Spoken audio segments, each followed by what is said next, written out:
Committee will be in order. Is this microphone working okay? Welcome to our first full committee markup of the fiscal 14 cycle. First of all, I think we all want to say that our hearts and prayers are with the people of Oklahoma and all those that were hit by that devastating tornado yesterday. The district of our friend and colleague on this committee, Mr. Cole, took a direct and severe hit. He is a native or lives in Moore. I'm told that the tornado was about a mile from his home. We've been in touch with him. He's in his district, of course, with his people. We've been in touch with him, and we'll continue to relay whatever requests that he has appropriately. So I ask that you keep him and those he represents in your thoughts and prayers. It's a terrible tragedy. We stand ready to assist those in need, and in fact already are. Over the last few months, you've held 112 subcommittee hearings, the most of any committee in this Congress.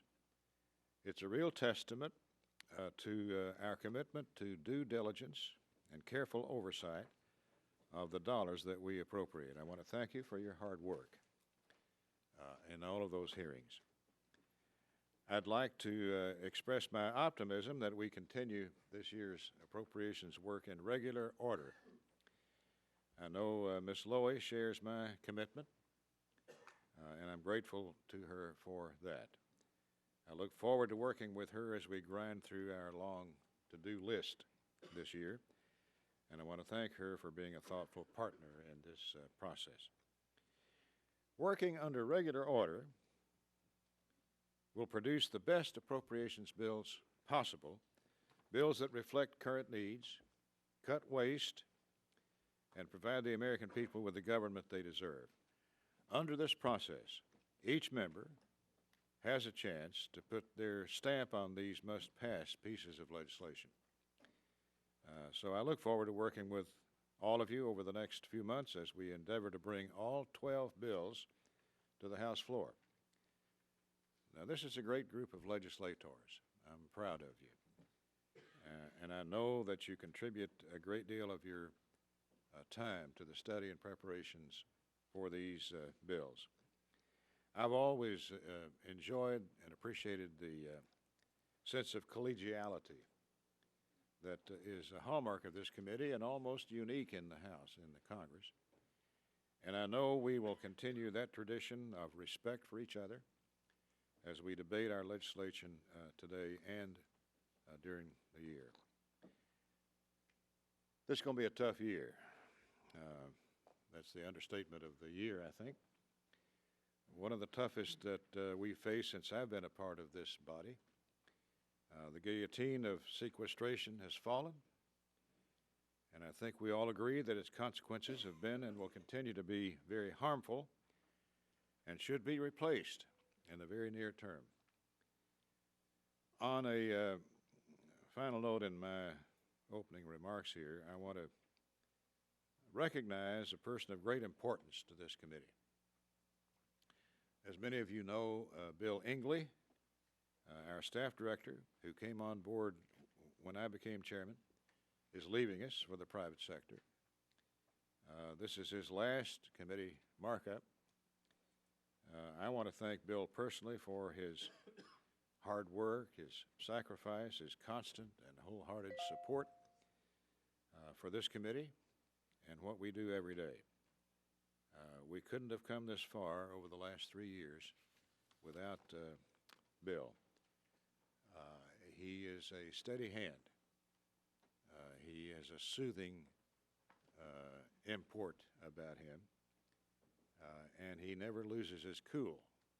He also never gives up.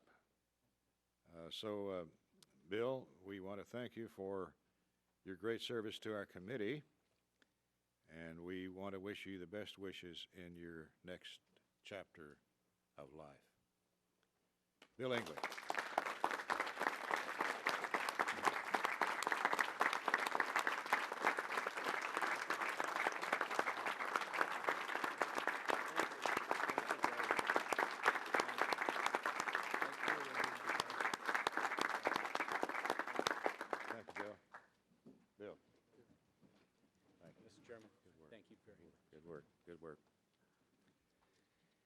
And he's being replaced, or at least his shoes are attempted to be worn by, but not filled, by Will Smith, the new clerk of the committee. Ms. Loy, you're recognized for any opening comments you'd like to make.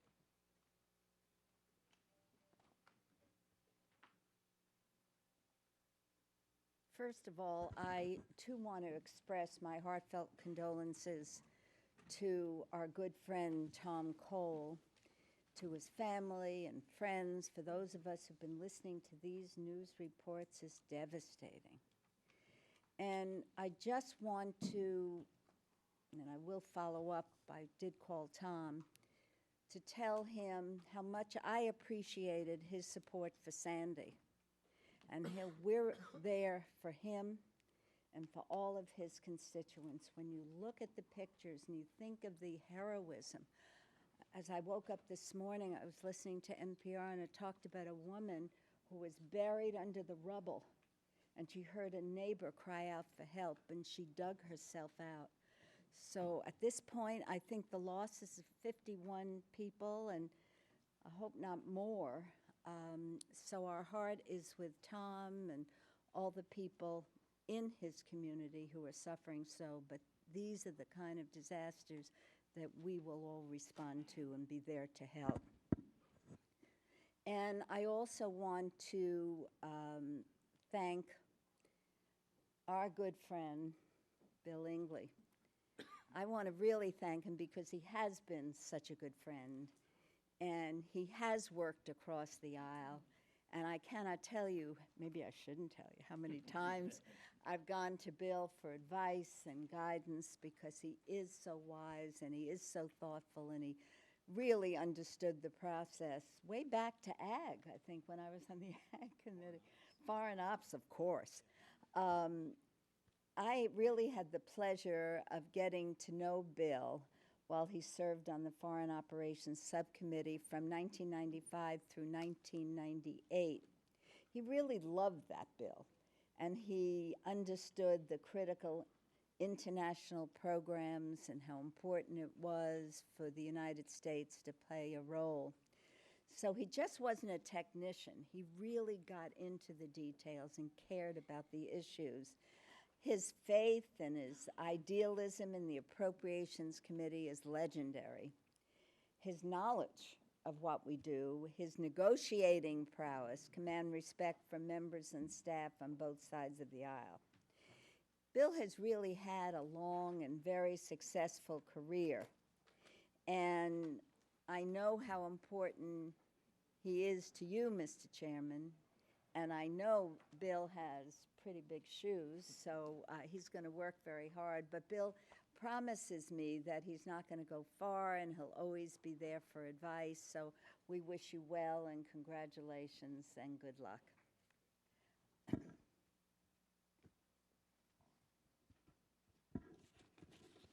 you going to do another statement, or am I going? You going to do your opening statement, or do you want me to? I figured.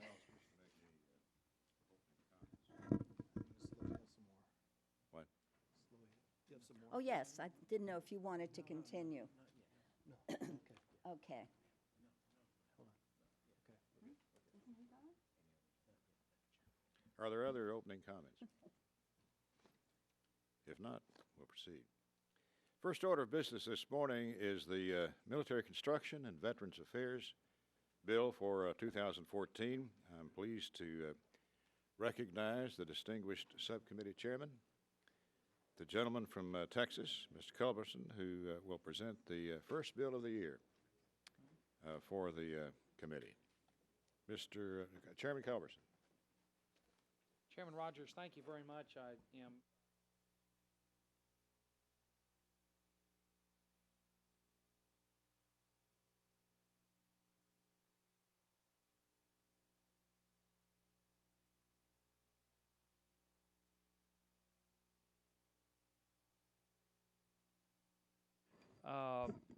and worry about the quality of their health care, the quality of their living conditions, the caliber of their schools, their safety and security and peace of mind is first and foremost the responsibility of the Military Construction VA Subcommittee, and it's a privilege to work with my good friend, Mr. Bishop, and all the subcommittee members and our marvelous staff. I want to thank them for their time, for their expertise, and the terrific job that they've done in helping us put together the first bill that we will consider in full committee.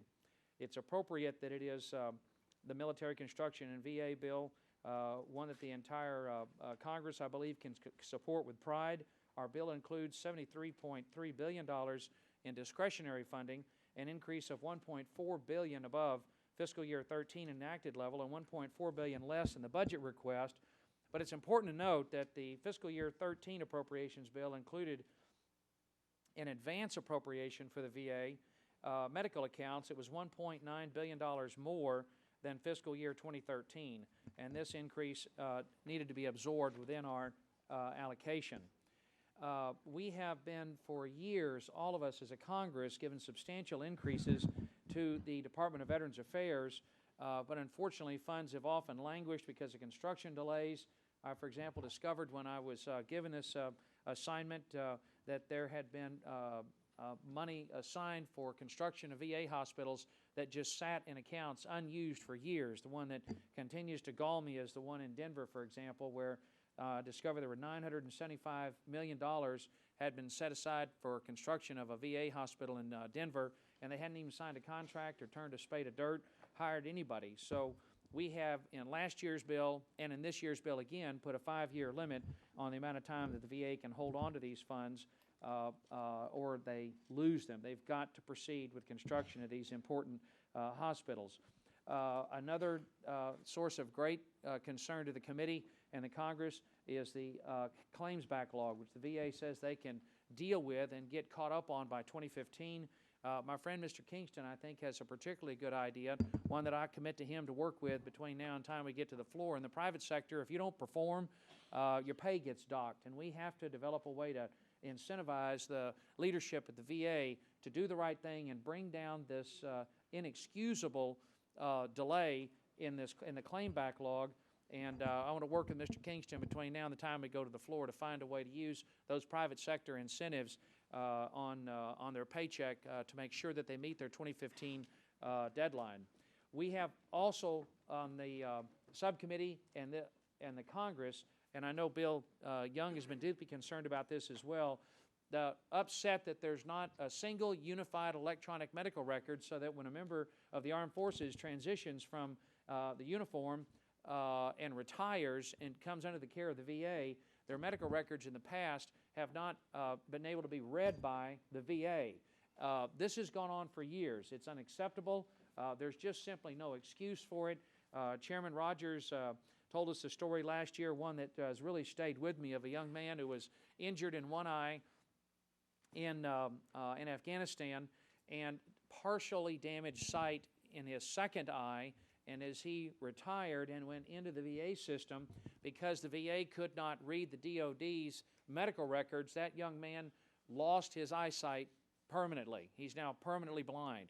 It's just appalling. It's unacceptable. So for the first time, I want to thank Chairman Young. We have language in the Armed Services Bill that Chairman Young will bring to us in a couple of weeks, and in our bill that Mr. Bishop and I bring to you today, that makes it clear that the funding for that they're given for an electronic medical record can only be used for creating a unified medical record, and they only get 25% of the money until they can come to us and show that they have a plan in place. They don't get a nickel more than that first 25% installment until they have a plan in place and a guaranteed way to develop and roll out a unified electronic medical record that'll make that transition from uniform to the VA seamless as it should have been a long time ago. Another area that we fully funded, in addition to, of course, making sure that our military is, the construction programs that they've asked for are fully funded, whether it be for the Army, the Air Force, the Marines, the Navy. Concern for all of us on the subcommittee has been the quality of life for families, for the school system. So we have fully funded the DOD school system, and we've also fully funded the family housing program. We, however, did not include funding for 10 military construction projects that lacked sufficient justification and reduced funding for 6 projects. Finally, I want to mention to the full committee that for the first time this year, we had a request from the Defense Department to create a cyber command at Fort Meade. Each one of the services wanted to essentially create their own separate cyber command, and I think it's very important that we have a unified master plan for something as important as this. Chairman Frank Wolf has been a leader in bringing the Congress's attention to the dangers of cyber warfare, particularly from the Communist Chinese, and the committee strongly supports the idea of a cyber command operation, but we have included a $95.9 million reduction to the request and given direction to the Pentagon that they need to develop a master plan for this cybercom facility at Fort Meade. This is a bill that we developed together, Democrats and Republicans, on behalf of our men and women in uniform and on behalf of our veterans, to be sure that they have everything that they need as an expression of gratitude from our nation for their service in defense of our freedom. And I'm very proud to present it to you today for your consideration, and I want to particularly thank my good friend, Mr. Bishop, for all of his support and work on this bill. And I yield back, Mr. Chairman. Gentleman yields back. The ranking member of the subcommittee, the gentleman from Georgia, Mr. Bishop, is recognized. Thank you very much for yielding, Mr. Chairman.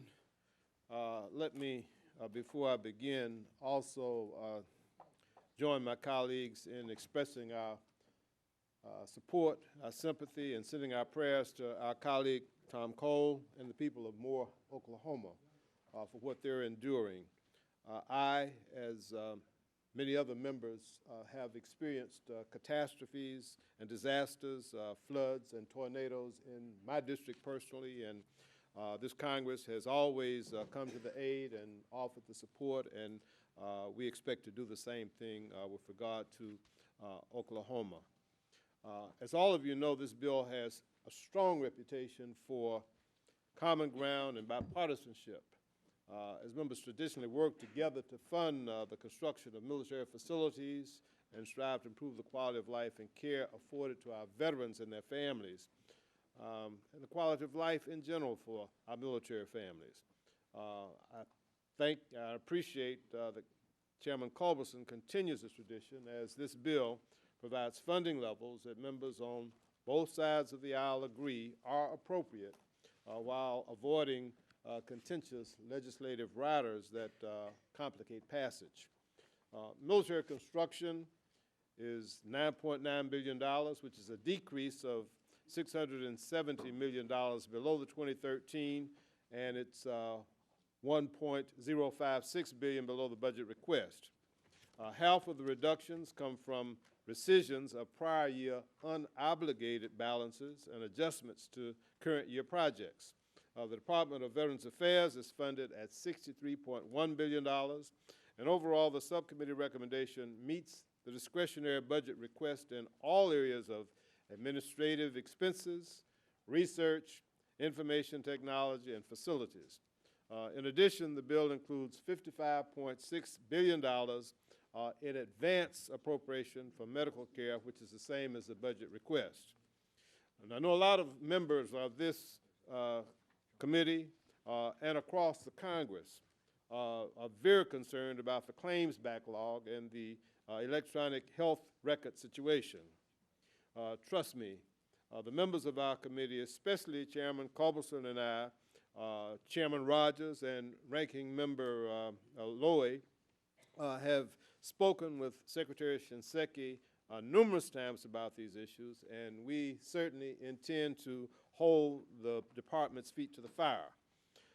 Our bill, I believe, provides the resources and the accountability needed to address these two problems. First, the bill fully funds the general operating expenses for the Veterans Benefits Administration, which will support 20,851 claims processors, which is 94 more than fiscal year 2013, and all 94 of the new claims processors will work on disability claims. Second, the bill fully funds the Veterans Benefit Management System at $155 million and the Veterans Claim Intake Program at $136.4 million. These two efforts should speed up the VA's efforts to take the old claims that are filed on paper and convert them into digital files that are easily searchable by claims processors, thus speeding up the claims process. Second, we include a monthly reporting requirement for the VA to provide Congress with several statistics, such as the average wait time at each regional office, the rating inventory that has been pending for 125 days, rating claims accuracy, and a month-to-month update in the changes in these statistics. We're requiring some metrics. Third, we require a report on the VA's Expedited Claims Initiative that was announced a few weeks ago. This report should give us insight into whether or not the Secretary's new initiatives are having positive results. Finally, the bill directs the Veterans Administration and the Department of Defense toward one integrated system in bill language, and it restricts the availability of the funds that we provide for the development of an electronic health record unless the system meets the requirements of being single, joint, common, and integrated with an open architecture and is the sole system used by both the Department of Defense and the VA. This initiative will ensure that veterans get their records to the VA electronically, thus again reducing the number of claims filed on paper and speeding up the claims process. Now, the committee's action does not mandate the adoption of a particular system, only that it be a single system used by both departments. I don't think we should get into the business of picking the software, but I do believe that by mandating a single system between both DOD and VA, that veterans' claims in the future will not continue to fall victim to the slow bureaucratic inefficiencies that we are dealing with today. As I said earlier, Chairman Culberson and the staff have crafted a good bill that does not contain any of the contentious riders, and it sufficiently funds our military construction accounts, the Veterans Administration, the cemetery expenses, and the Battle Monuments Commission. I would hope that at the end of this markup, I can still say that it's a clean bill. But at this time, we do support the bill. I think it's a good work, and I think we've done a good job for our veterans. With that, I yield back. Thank the gentleman for yielding. I want to back up what the gentleman has said about the electronic records of VA and DOD. It's absolutely inexplicable that a veteran, having been wounded in war and having been sent back to the States for the rest of his life, disabled, cannot have access to his medical history while in the active military at a VA hospital. That is unacceptable. And I know both departments, Veterans and DOD, have stalled on this for years. But the time is up. We're dead serious about DOD sharing with VA and vice versa the medical records of our people who've sacrificed on our behalf and shed blood overseas. So they may as well get ready to be constantly harassed and frankly starved money-wise until they get this right. So I want to thank the chairman and the ranking member for their determination and perseverance in making this happen. And I want to thank both members for a lot of hard work in crafting this bill. This is not an easy bill. It's a model of bipartisan teamwork that addresses the most urgent needs of our defense and our nation's vets. Specifically, the bill funds critical Department of Defense infrastructure, hospitals, schools, family housing. It fulfills our duty to our brave servicemen and women that they have an acceptable quality of life during their service, and when they return, providing our veterans with medical care and job training and education and other benefits that they've earned as a result of their sacrificial service. I'm very pleased that the bill addresses some of the greatest deficiencies at the Department of Veterans Affairs. I'm happy that they have included funding for the shameful disability claims processing backlog. I'm told it's some 850,000 disability claims that are laying there unworked, and to be sure that we don't let that pile up again like this. Of course, we've had a long 10-year wars, and we've accumulated a lot of disability claims. It's absolutely an embarrassment that we're 13 years into the 21st century, and our military has not yet developed a seamless method to provide critical health care to our vets. This funding will jumpstart that effort, giving our nation's warfighters the level of care that they deserve. Most of the funding in this bill is exempt from sequestration, as you know.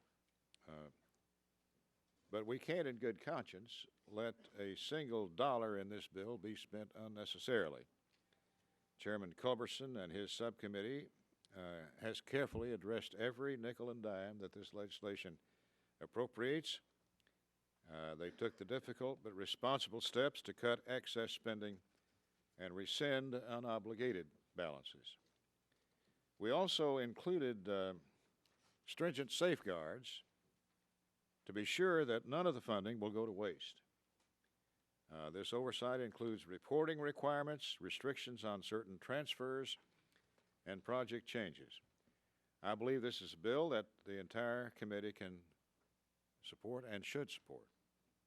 It's comprehensive, bipartisan legislation that adequately supports our troops and our veterans, but stays within the boundaries of fiscal responsibility. So I urge my colleagues to report this bill to the full House. Ms. Loy, any comments?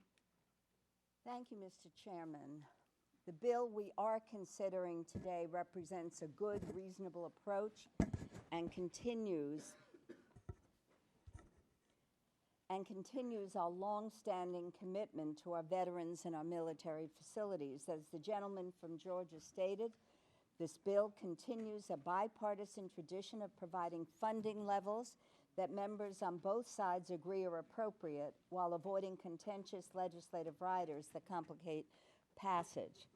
I must add, however, that we are departing today from regular order by considering the MilCon VA bill before adopting our 302B allocations. And as I said at the subcommittee markup, I'm really extremely dismayed with the House majority's refusal to go to conference to forge a bipartisan agreement on the budget resolution. This imperils this year's appropriations process, making it nearly impossible to move all 12 bills. Instead, we'll likely see a few bills, including MilCon VA, given reasonable allocation, while others are left in limbo. They will be remaining in limbo until we pass a CR.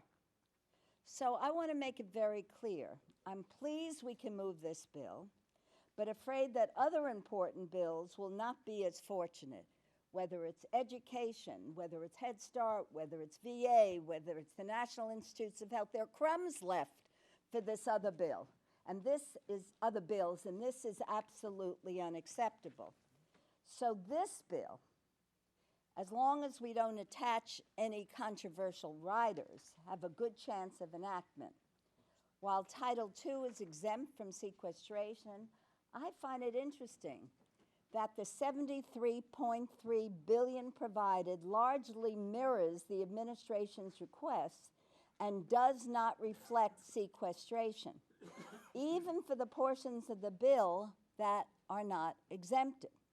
In fact, the differences between this bill and the administration's requests are relatively small, an adjustment of $1.05 billion due to bid savings and other project adjustments, and the misguided decision not to provide $185 million for the requested 2014 civilian pay raise. Mr. Chairman, if the MilCon VA bill assumes the sequester cuts have been replaced, why can't we assume it was addressed for other bills as well? That is what was presumed by both the administration and the Senate. Now, turning to individual accounts, I'm pleased the committee is placing more emphasis on our female veterans regarding both the trauma of sexual assault and the increased need for prosthetics. And I do just want to mention, because you referenced the defense bill, we're all absolutely enraged about what's happening with the sexual assaults that have been going on for far too long. But I am enraged that we can't do anything about the service academies. We have the straight-A students, we have the captain of all the teams, and there are still sexual assaults. I can't understand why those in charge of each academy say this is unacceptable. We can't make excuses that they're getting volunteers from all walks of life. I don't understand why that can end and end it now, and I know that many of us in this room are trying to focus on this issue. I think one of the greatest honors I have, Mr. Chair, is interviewing youngsters and recommending them to the service academies. And I have to tell you, as I went through this cycle and I met all these young kids and their parents, I said, well, Nita, you just better not talk about this at this ceremony. So we've got to do something about that. Now, turning to individual accounts, I'm pleased the committee is placing more emphasis on a whole range of issues in addition to the ones I mentioned. The chairman mentioned the shameful veterans claim backlog. I have to tell you, Secretary Hagel, as many of us know who participated in the defense hearing, committed to me personally that in 30 days, they were going to find a computer system. Well, maybe they don't work weekends, but I've been counting those days, and we've been calling his office daily, and they still don't have a system. And I know that many people will say, well, it's the fault of Shinseki at the Veterans Affairs, it's the fault of Defense. Frankly, I don't get it. I don't understand why the Defense Department can't put that system in place. He can probably ask some of our 10-year-old children or grandchildren to work with him on this and put a system that makes sense. I want to mention a couple of other things that I think are very positive in this bill. Hires 94 additional claims processors, provide $155 million for the Veterans Benefit Management System, $136 million for the Veterans Claims Intake Program to significantly speed up claims by converting old paper files into digital files, restrict funds to force DOD and VA to have one seamless electronic health record. We should know by now, right? 30 days.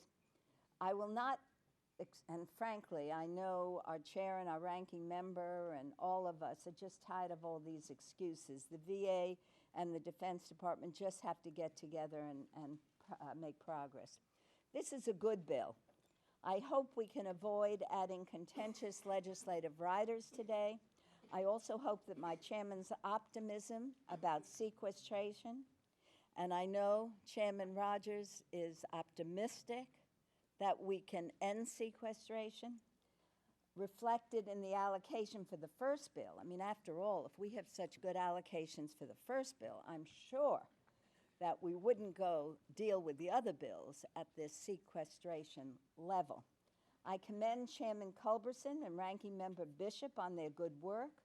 Thank you very much, Mr. Chairman.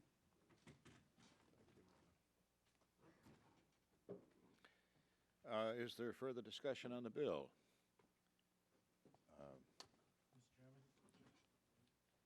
Mr. Honda. Just a point of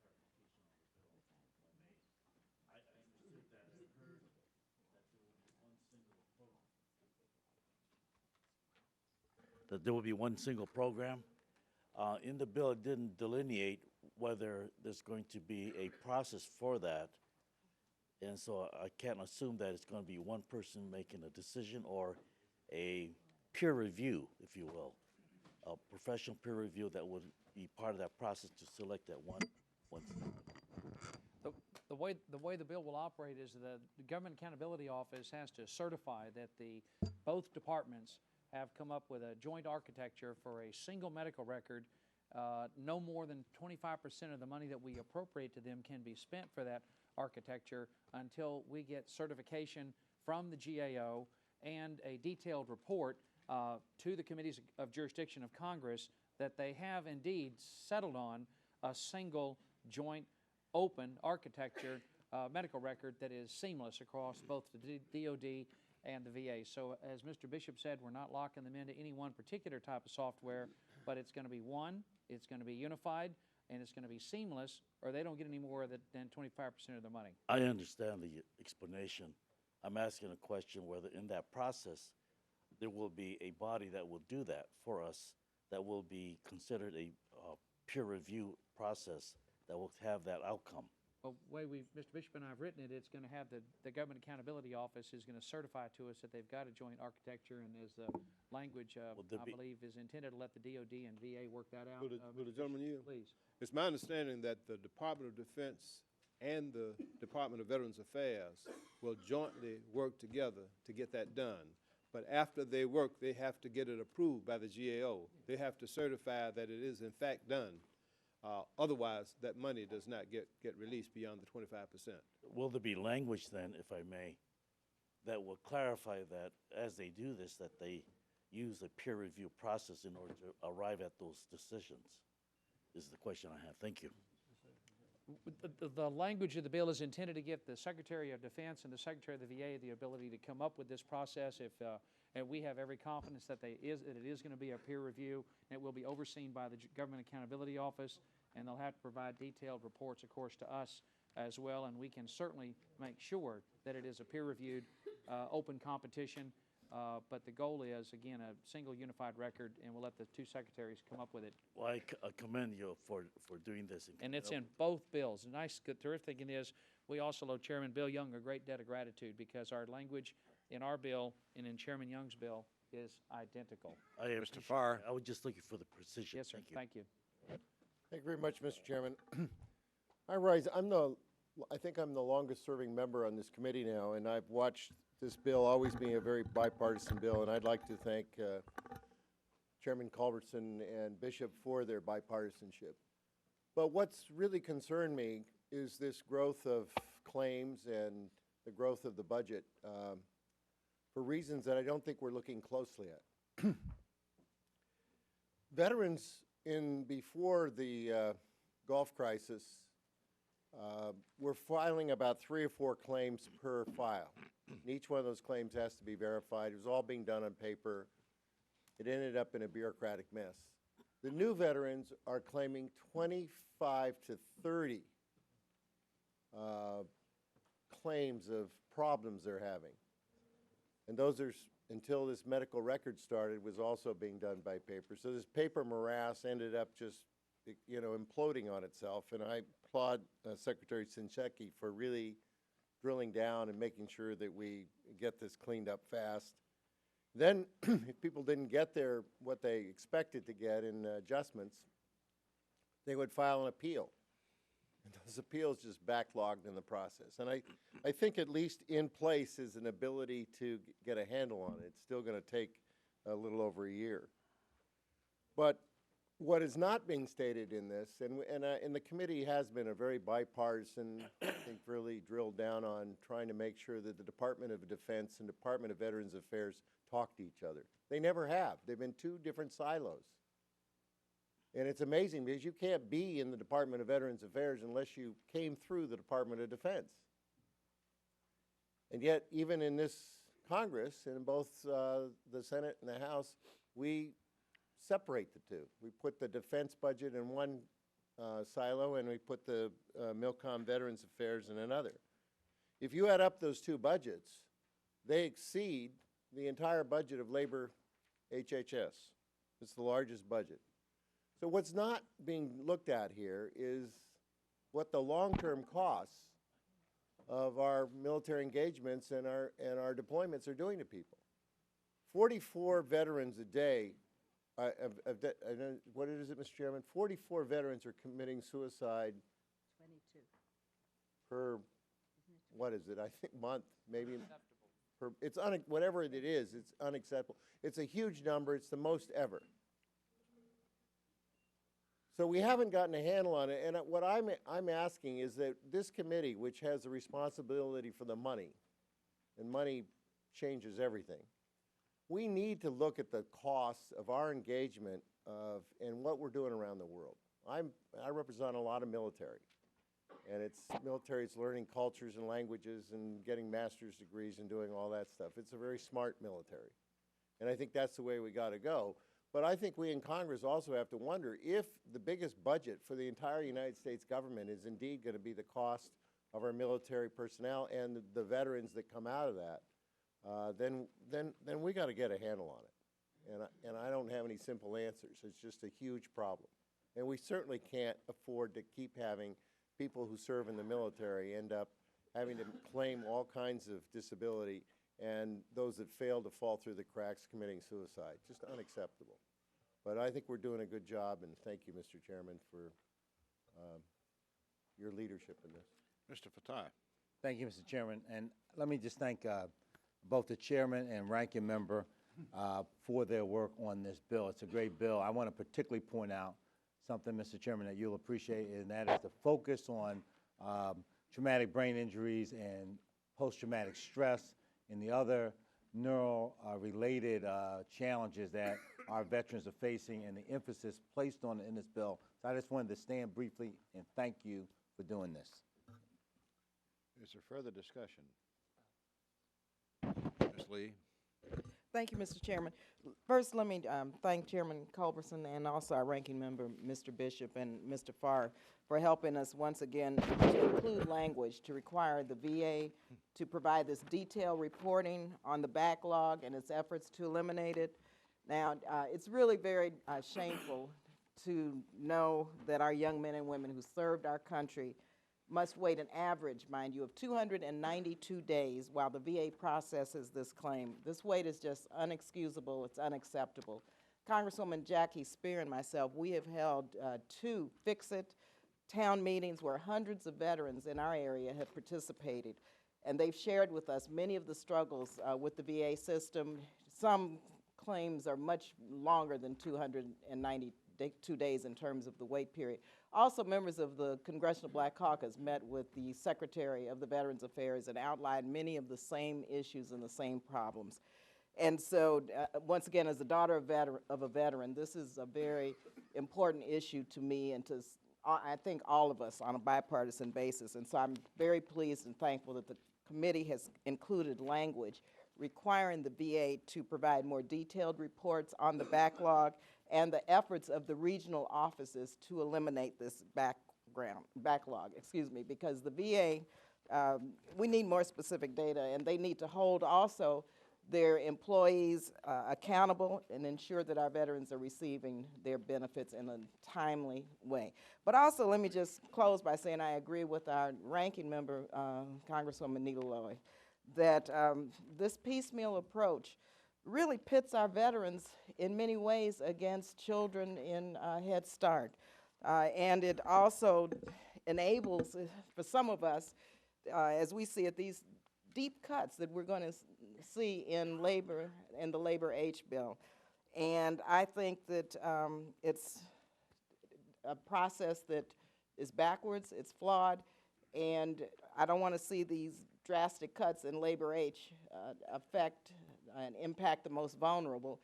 And so this piecemeal approach, to me and to many of us, just makes no sense. And so I agree with our ranking member and just say it in many ways, some of us, at least myself, support our veterans and want to see this bill move forward. But it gives us a lot of grief to see that later down the line we're going to impose drastic cuts on children and Head Starts and mothers and low-income people. Thank you again.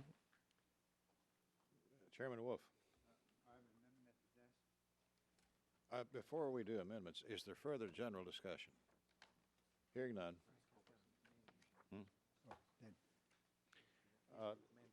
Yeah, let me recognize first the chairman of the subcommittee. Mr. Chairman, I have a manager's amendment at the desk, which both Mr. Bishop and I have worked through carefully. in Clerk will support- read. Amendment offered by Mr. Culberson on page 22, line 10 of the bill, strike 14 million and insert in lieu 89 million. Gentleman is recognized for 5 minutes. Mr. Chairman, a copy of the amendment has been distributed to everyone. Mr. Bishop and I have worked through this together very carefully. I want to thank all the committee members who offered language. As you've heard from a couple of members, we've included report language in support of a number of worthwhile ideas and causes. We also have rescinded funds from military construction, Army from 14 to 89 million, and provided additional funds for Navy and Marine Corps military construction projects that were proposed for funding in 14 and bumped them up in this manager's amendment, and I'd move its adoption. Mr. Bishop. Thank you. I join in support of the manager's amendment. It includes language that provides funding for projects, as the chairman indicated, from fiscal year 13, future years defense program for fiscal year 14, and being requested for fiscal year 14, future years defense program for fiscal 15.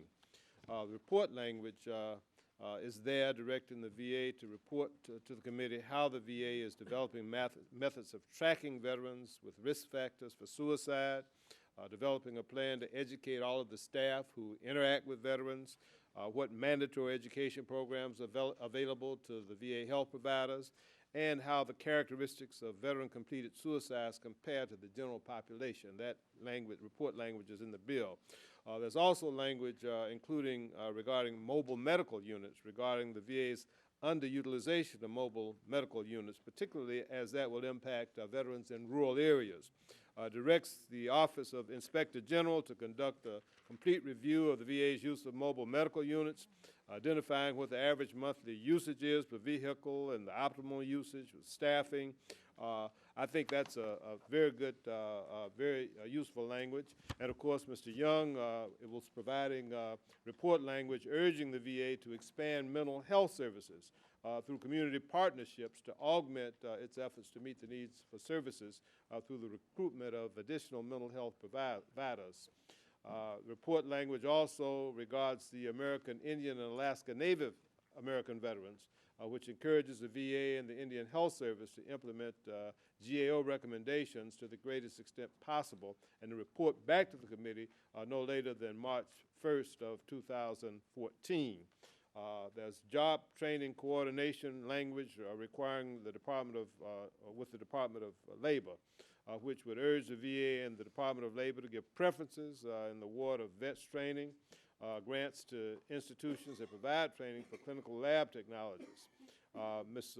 Yoder and Mr. Laura, Mr. Yoder and Mr. Laura have offered that language, and of course, finally, Mr. Moran offered some language directing the Arlington National Cemetery to meet with the National Park Service to provide a report to the committee no later than 60 days after the date of the publication of the report on the issues that have been raised by the National Park Service and the actions that the Arlington National Cemetery will take to address them with regard to the provision of transportation and access to the Kennedy graves, the Lee House, and the concessions over at the Arlington Cemetery. I think that the report language is good. I think that we agree with it, and I join the chairman in urging you adopting the manager's amendment. Is there further discussion? Hearing none. All in, Chair. gentleman's recognized. Passage. Mr. Chair. Ms. McCollum. Mr. Chair, because this is moving forward, and I know you've had discussions with Mr. Moran, I do have a question on the concession services. The report, Mr. Moran and Ranking Member and Chairman, are they also going to come back to Interior for a discussion? I'm concerned at Arlington National Cemetery with concession services, not that they not be provided. I think we need to look at it. But I would like to know firsthand, before there's any approval, on what any kind of advertisement would be on the front of anything, whether at a bus or anything else at Arlington National Cemetery. So Mr. Moran shaking his head yes, so I nodding in the affirmative. So gentlemen, this is Sure, also we can going to be certainly make- discussed with the Interior Subcommittee as well? Yes, we can certainly Thank you. consult with you and make that request. It's perfectly reasonable. Mr. Gentleman yield. Right. And also, there's discussion with the Armed Services Committee, the authorizing committee, that I think they plan to put in some specific language in their authorizing bill, which will relate to the concessions. And so I think that will be an opportunity to discuss it at that point also. Hearing no further discussion, the chairman is recognized for his closing remarks. Mr. Chairman, I move passage of the amendment. You've heard the motion. All in favor say aye. Aye. All opposed say no. The ayes have it. The amendment is agreed to. Thank you, Mr. Chairman Wolf. Thank you, Mr. Chairman. I have an amendment at the desk. Clerk will read. Amendment offered by Mr. Wolf of Virginia. At the end of Title I, add the following new section, Section 136A, Treatment of Victims of Fort Hood and Little Rock Victims. Ask unanimous consent the amendment be considered as Without read. objection, the reading is dispensed with. The Gentleman's amendment would recognized. extend the benefits received by service members killed or wounded by terrorists overseas to the men and women who were killed in the Fort Hood and the Little Rock recruiting attack. I think the Justice Department and the Department of Defense and the Department of Army have treated these veterans poorly. They have called this workplace violence. It was an act of terrorism. Anwar al-Awlaki radicalized Major Hassan. And the administration felt that he was so dangerous that they killed Hassan, but they killed al-Awlaki by a drone. Yet al-Awlaki was responsible for that. Mr. Hassan was radicalized, killed 13 people, wounded 32 others, and was charged with workplace violence. The decision to classify this as workplace violence, as a result of that, the family members of those killed and the survivors who have dealt with the debilitating injuries have not received the benefits that they would have received had this not been an act of terrorism. Interesting enough, during this period of time, Major Hassan has received $300,000 in all of his benefits from the Army, and these people have not. Just to read a couple letters, a letter from a wife of one survivor. She says, I'm the wife of a soldier that was at the SRP at Fort Hood on November 5, 2009. My husband witnessed the massacre and as a medic and nurse provided first aid and triage for the dead and wounded. He listened to the screams and smelled the blood that flowed from each victim. Men he worked on, he died. He deployed 34 days later and was diagnosed with chronic PTSD as a result of the attack, anxiety and depression. He completed his tour and came home a broken man. Many people do not understand why he cannot put this behind him. It is not behind us. To this day, he is fighting for his retirement benefits. And one other, we received a number of others, and if members want to, we can share these letters with you. She said, my workstation was at the counter directly in front of Station 13, Major Hassan's first and primary target. I was trying to console Amy Kruger underneath my counter, telling her she was all right, but she was not all right. I have been diagnosed with PTSD as a result of the experience, and 3.5 years later, I continue to attend therapy, and every day is another obstacle. These men and women do not have their benefits. That was an act of terror. Clearly, it was an act of terror, and I think this committee or the Congress, certainly before the end of this year, ought to deal with that. And I reserve the balance of my time. Is there further discussion? Gentleman's recognized. You said Gentlemen will stand. perpetrator got how much? Mr. Chairman, I'd just like to speak in support of Mr. Wolf's amendment. I served at Fort Hood, Texas from 2000 to 2002. I know the courtroom that Major Hassan is being tried in. I know the prosecutors, and I knew his former defense attorney. I've gotten to work with some of the victims and the victim survivors over the last 4 years or the last couple years, and I can say that they appreciate what you're trying to do. I appreciate Mr. Fattah working with us on this issue, All I can say is that, you know, these guys put on the uniform every day to fight and win this country's wars. And it doesn't matter where that battlefield is. If they don't feel that we up here in Capitol Hill have their back, then it doesn't really say very much for us as a country.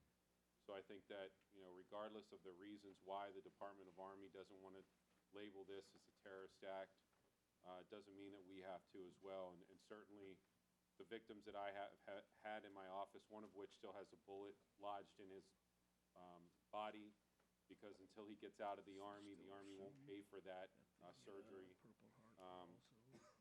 The terminal brain injury and the post-traumatic stress issues that they do not have available to them, least of which a Purple Heart designation for their service.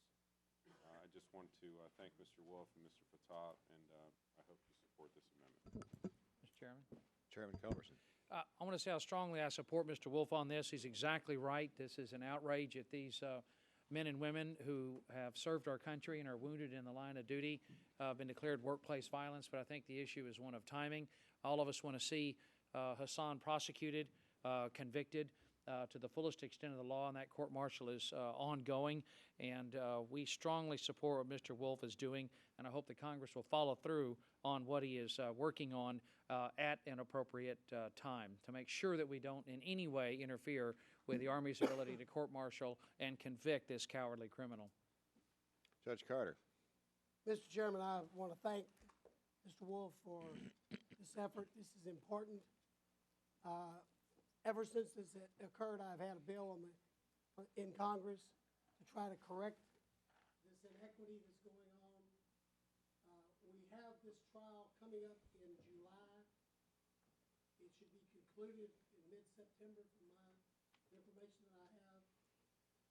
Upon the conclusion of that trial, I will be asking the leadership to put a bill that I have on the floor now, to put it forward so that we may correct this with legislation. This is improper. I thank Mr. Wolf for what he's doing here.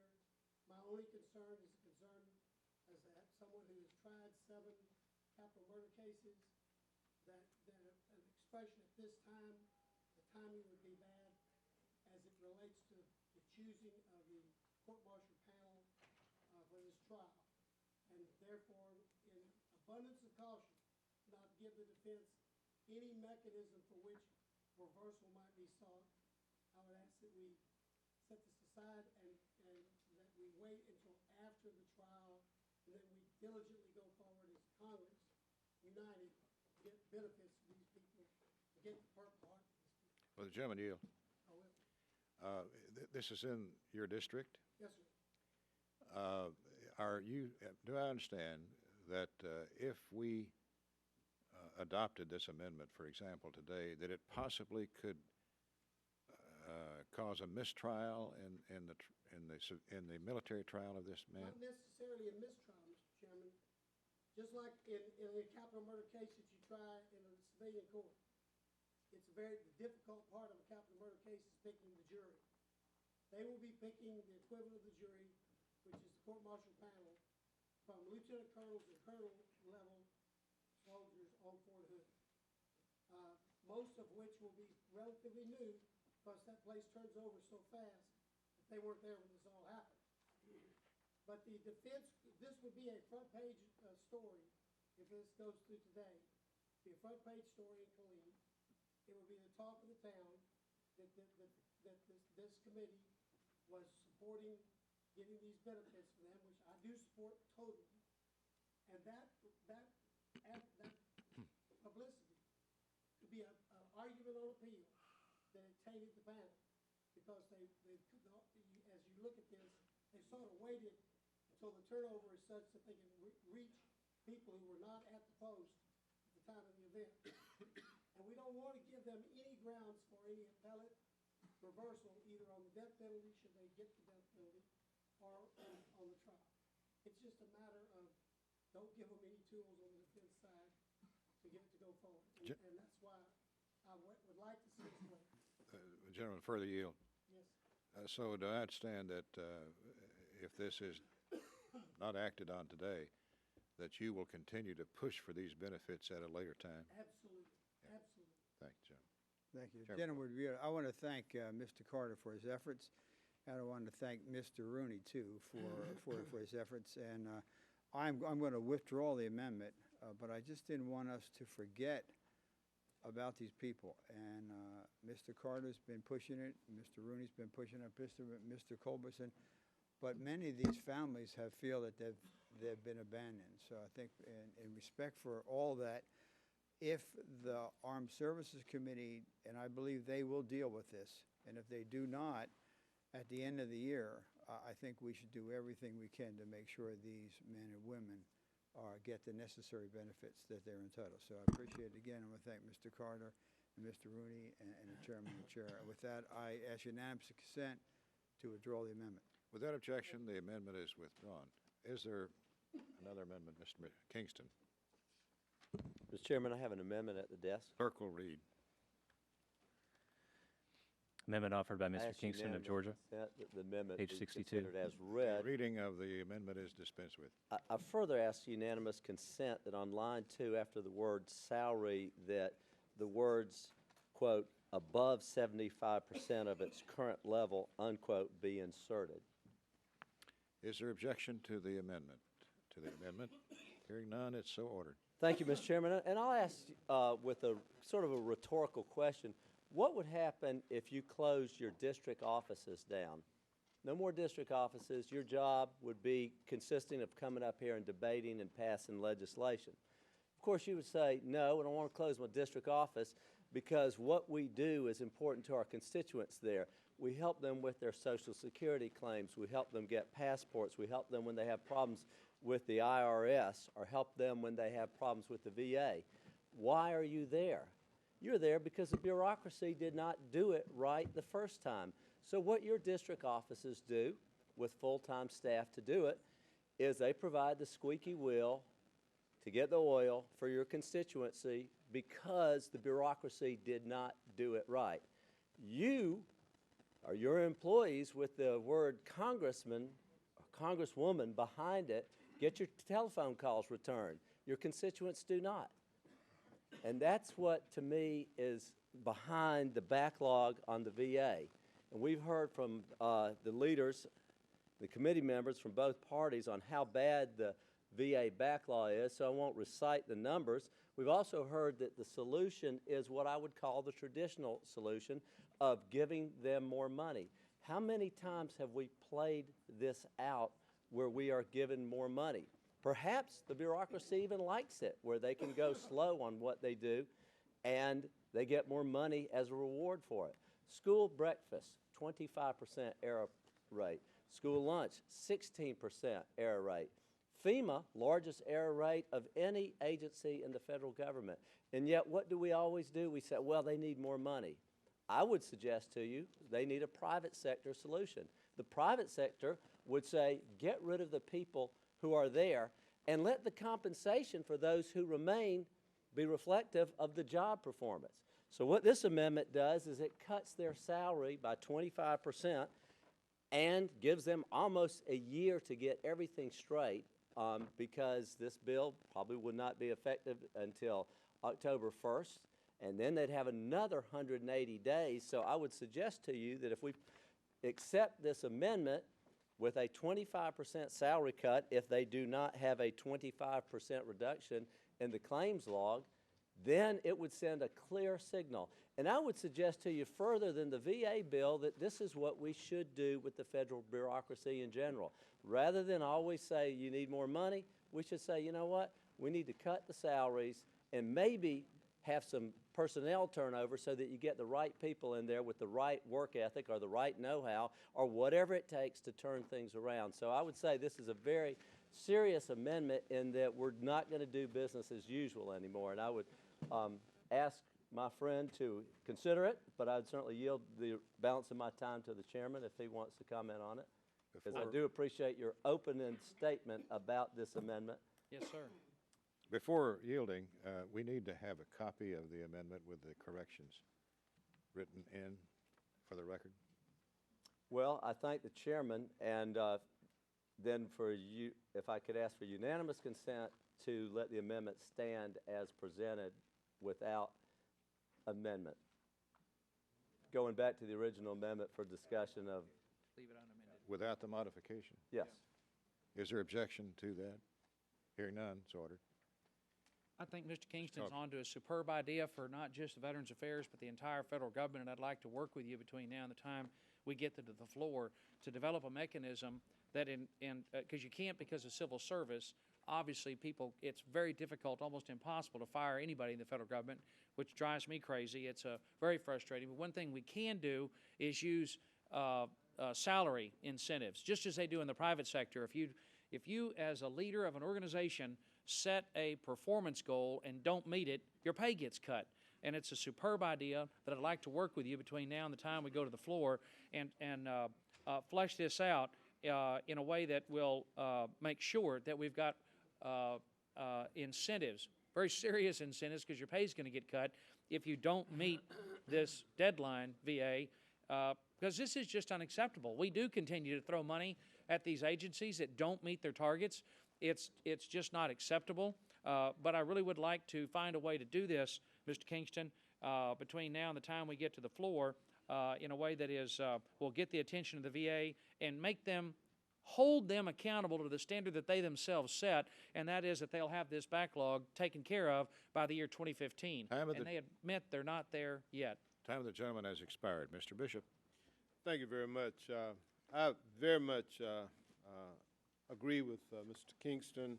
I think that the thought behind this amendment is very, very well taken, and I certainly don't offer any excuses for the backlog because it is unacceptable, it's inexcusable, but there is information about it that I think is worthy of bringing to the forefront, and that is that this committee and this Congress has recently made available benefits for Agent Orange for a large number of Vietnam-era veterans, and that has resulted in a surge, which joined with the surge from those veterans who are returning from Iraq and Afghanistan, has increased tremendously the backlog that the VA now experiences. That backlog had begun to subside until after the Congress did grant the benefits for Agent Orange for the Vietnam-era veterans, and that's a problem.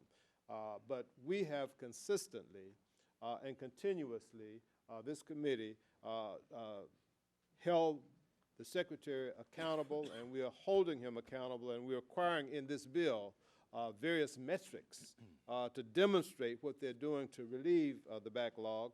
And just a day or so ago, just today as a matter of fact, the Secretary has announced a new initiative to go along with the other initiatives for addressing the backlog, a cooperation with veteran service organizations so that they can expedite fully developed claims in conjunction with our veteran service organizations, American Legion and the Disabled American Veterans, which will also give priority to those claims that are old, to the homeless veterans, those with financial hardship, terminally ill, prisoners of war, Medal of Honor recipients, and the veterans who are filing with fully developed claims, which means that if they have a fully developed claim and they certify that those claims can be addressed immediately, and that will also address the backlog.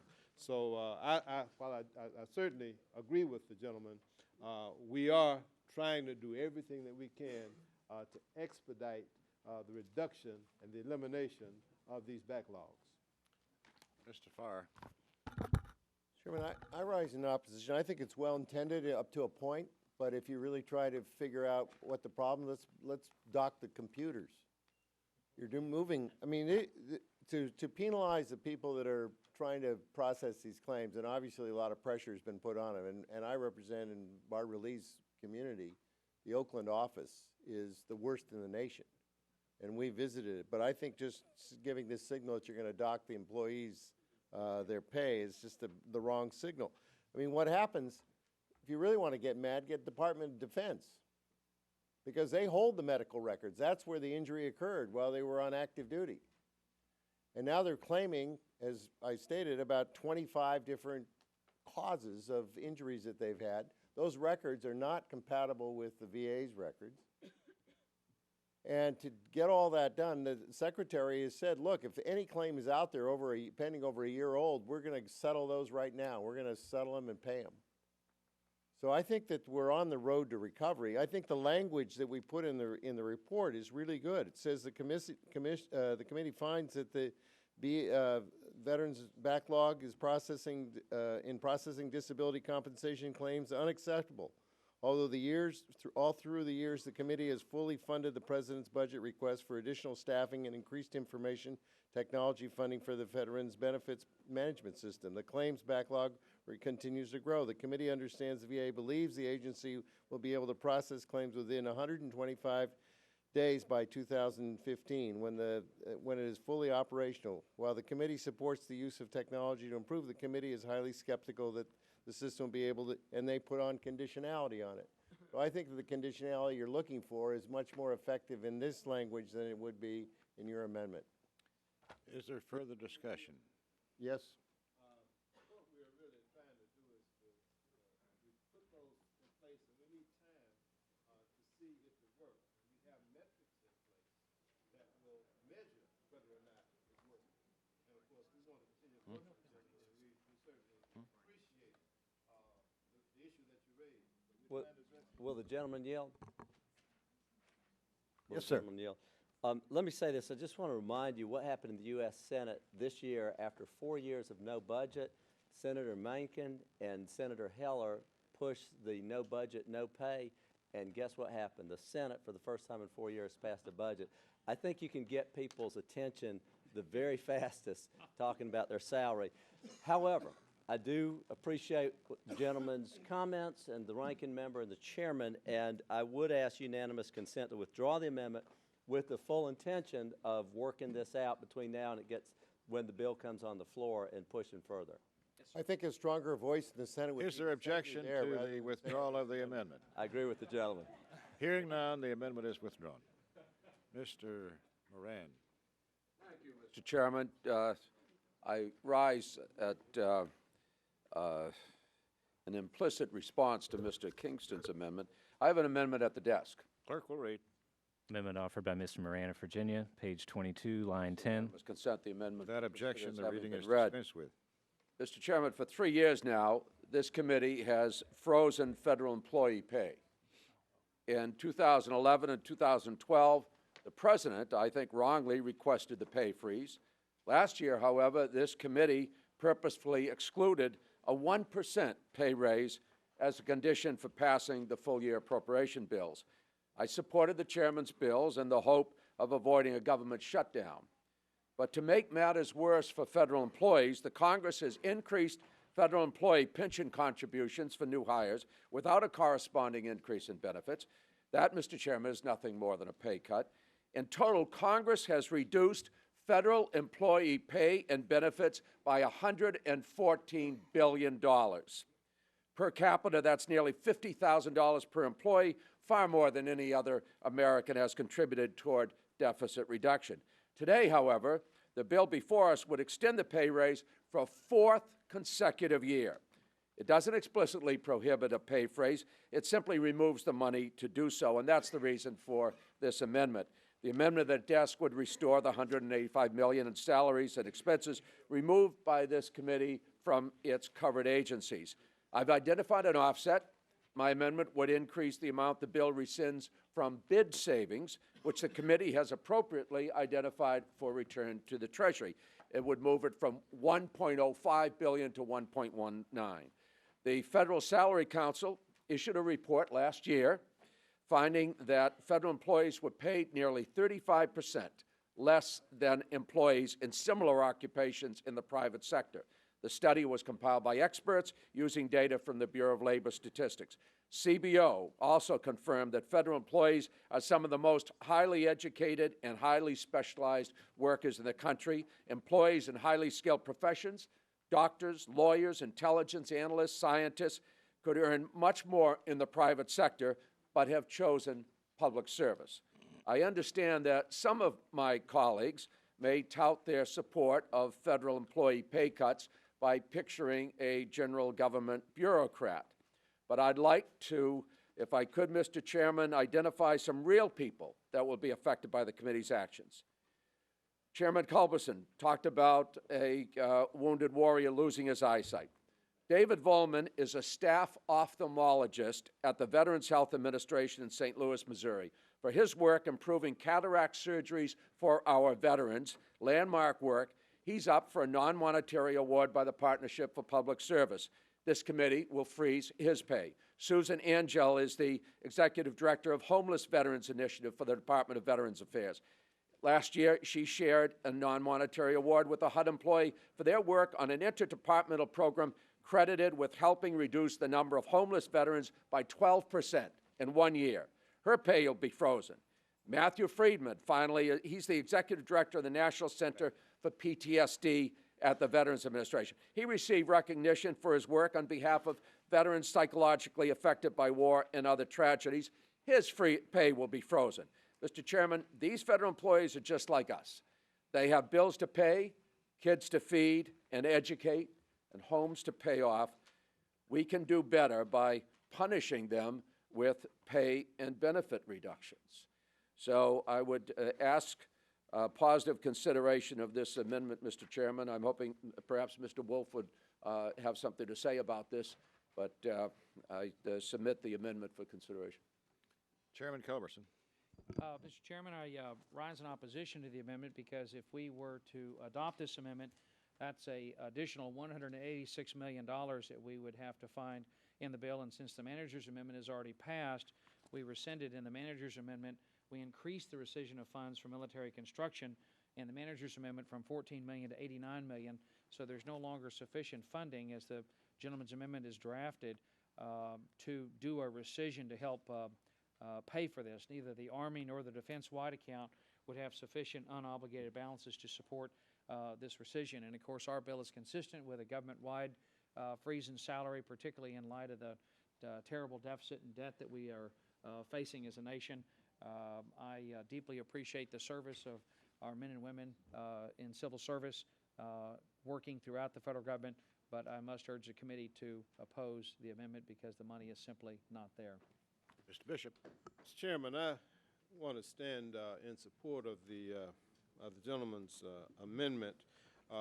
Although we don't have in our allocation sufficient funds, we are $185 million short with regard to our ability to pay for these pay raises. We did not, in the bill, take away the authority of the department to do it should they find the funds, but we simply did not allocate the funds. But I agree 100% with Mr. Moran's logic and his reasoning. We should not be punishing our federal employees, particularly in these two bills, who work for the Department of Veterans Affairs, who are supporting our veterans. If they are unhappy, if they are not adequately compensated, it's going to be difficult for us to retain them to care for our veterans. And right now we have a tremendous challenge in trying to have the highest quality caregivers for our veterans. And so I think that it probably is penny wise and pound foolish for us to have reduced that allocation by $185 million to not give these hardworking, well-deserved civil servants a raise. They have, as he indicated, for 4 years been denied pay increases. That's tough in this economy, and it's also tough on morale.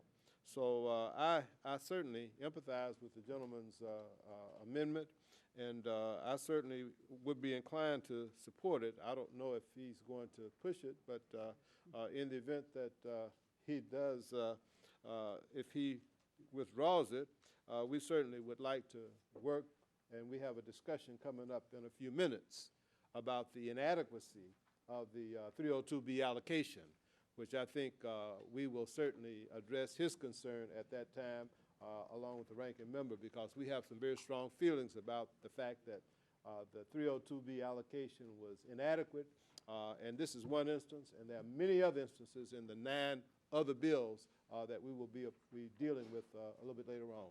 Is there further discussion? Gentlemen, yeah, Chairman Wolf. I wasn't going to speak until Mr. Moran, but I think this holds true across the government. I mean, the FBI, you just heard, did you read today's Washington Post? 2 FBI agents were killed down in Southern Virginia, training to rescue us, a hostage rescue team. Ambassador Stevens.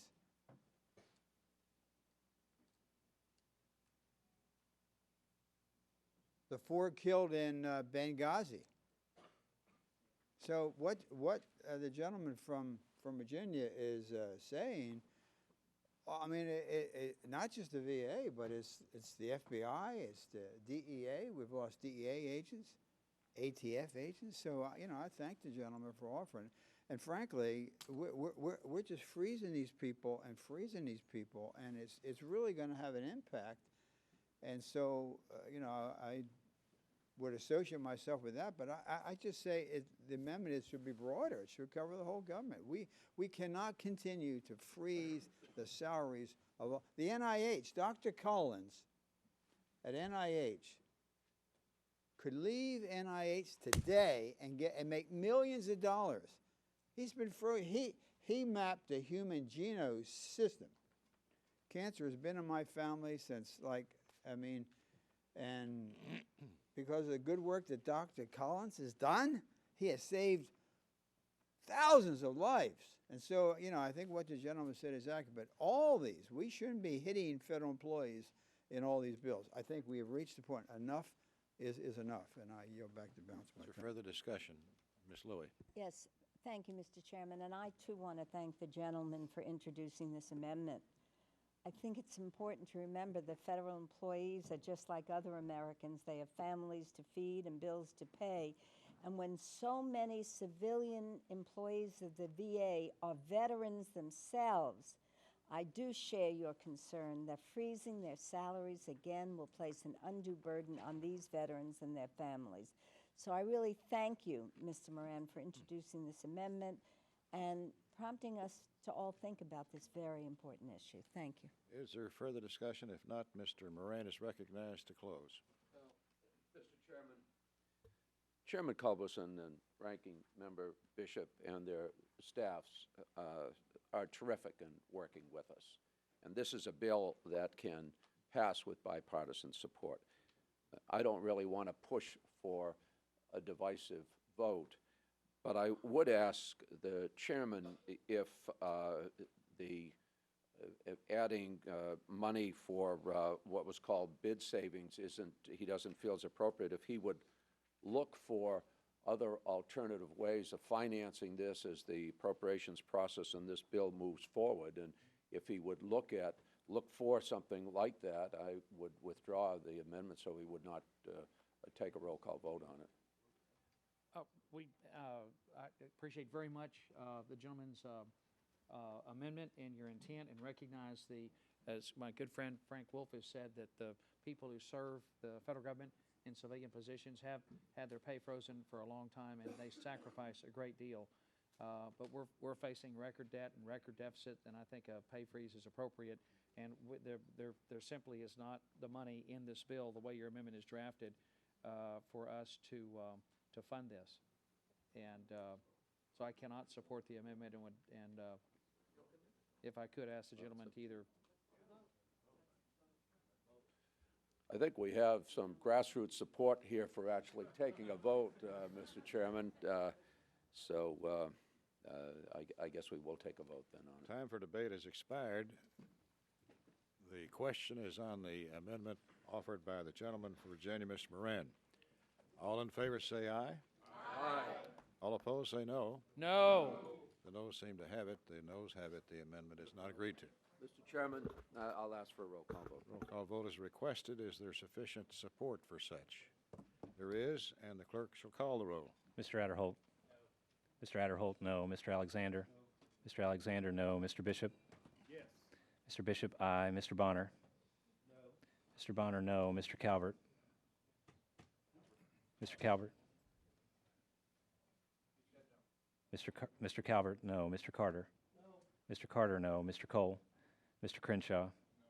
Mr. Crenshaw, no. Mr. Cuellar? Mr. Cuellar, aye. Mr. Culberson? No. Mr. Culberson, no. Ms. DeLauro?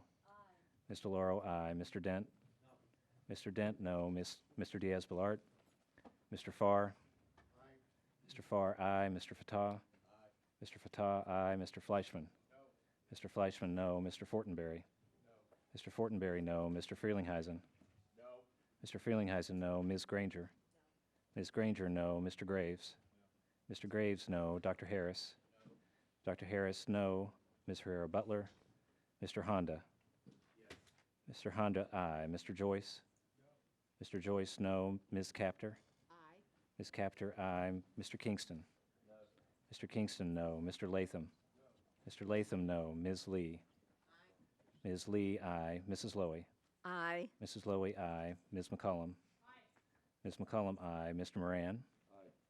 Mr. Moran, aye. Mr. Nunnally? Mr. Nunnally, no. Mr. Owens? Mr. Owens, aye. Mr. Pastor? Mr. Pastor, aye. Ms. Pingree? Ms. Pingree, aye. Mr. Price? Mr. Price, aye. Mr. Quigley? Mr. Quigley, aye. Mr. Rogers? No. Mr. Rogers, no. Mr. Rooney? Mr. Rooney, no. Ms. Robo-Allard? Ms. Robo-Allard, aye. Mr. Ryan? Mr. Ryan, aye. Mr. Schiff? Mr. Schiff, aye. Mr. Serrano? Mr. Serrano, aye. Mr. Simpson?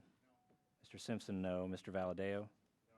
Mr. Valadeo, no. Mr. Visklosky? Mr. Visklosky, aye. Ms. Wasserman Schultz? Ms. Wasserman Schultz, aye. Mr. Wolf? Mr. Wolf, aye. Mr. Womack? Mr. Womack, no. Mr. Yoder? Mr. Yoder, no. Mr. Young? Mr. Young, no. Are there members who have not been recorded? Anyone wish to change their vote? Clerk will tally.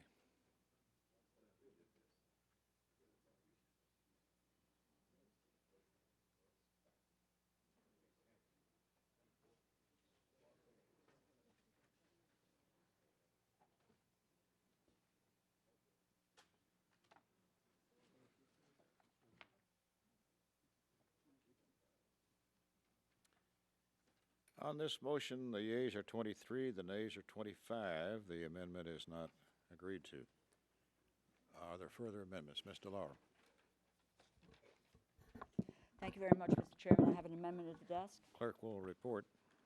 Amendment offered by Ms. DeLauro. At the end, add the following new title. Title 5, Budget Process Amendments. I ask unanimous consent to dispense with. Without objection, the reading is dispensed with. Mr. Chairman, the amendment I have at the desk cuts roughly $30 billion from the deficit.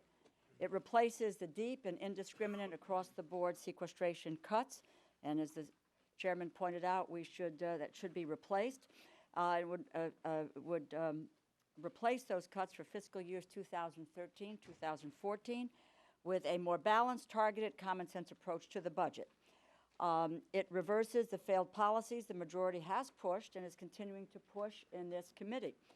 Everyone here knows that sequester cuts are bad. They're bad for the economy, bad for the American people.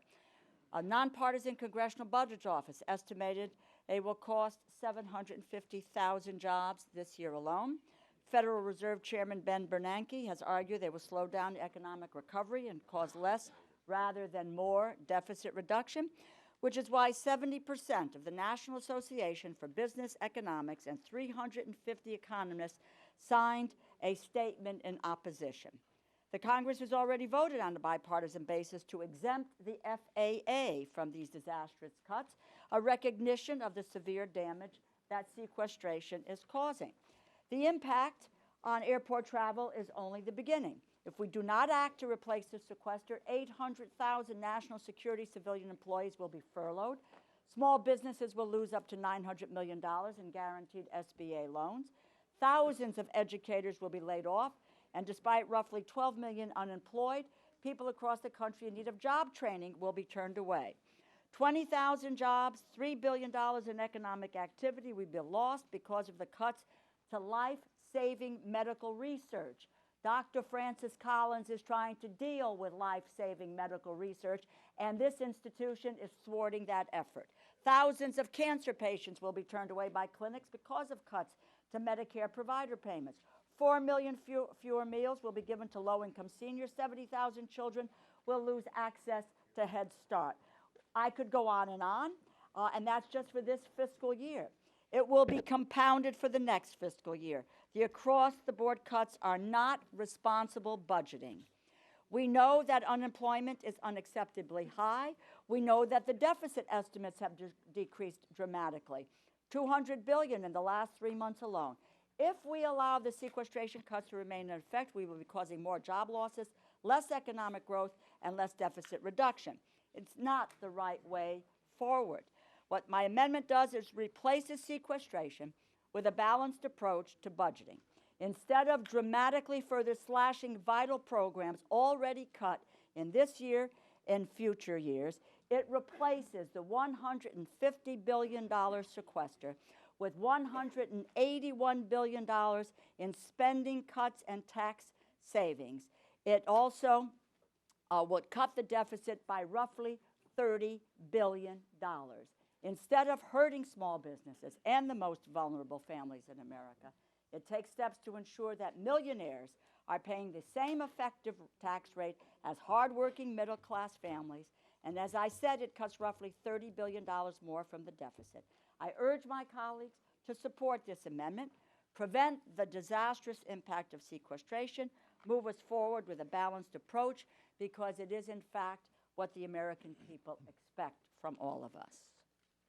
Would the gentlelady yield? I would be happy to do that. Just, if I could ask for some clarification on the amount of taxes that you raise with this amendment.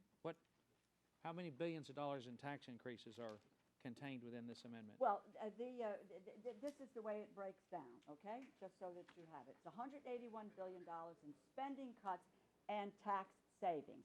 $99 billion in tax savings. That's $25 billion by ending tax breaks to big oil and gas. $73 billion by imposing the Buffett rule so that taxpayers in the highest income bracket don't pay a lower effective tax rate than less affluent Americans.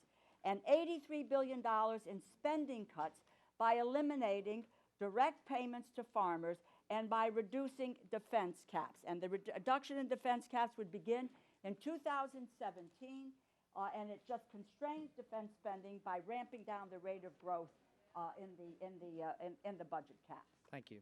You're very welcome. Chair recognizes himself. As I've said many times before, sequestration is a dumb way Can we close the door? to do the people's business. It makes drastic, arbitrary cuts, slicing the good with the bad, takes away the power of Congress to determine the proper use of taxpayer dollars, as we're charged by the Constitution to do. I believe that we need to undo sequestration, and it needs to be done in the very near term so that these types of devastating cuts do not carry forward into the next fiscal year. However, this is not the time nor the place for that process to occur. It needs to be done in the context of a larger budget compromise that takes into account all of the fiscal and economic challenges we face as a nation. In addition, this amendment would impose new taxes on our people. It's crucial that we do not force additional taxes that will put a damper on our economy and limit the ability of businesses to create jobs. To do this at a time of slow economic recovery is a fool's errand.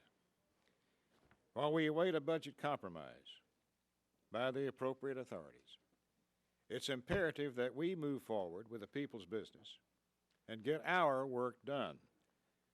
I remain committed to marking up all 12 bills, and I hope to bring each bill through the process under regular order, giving every member and those they represent a say in the process.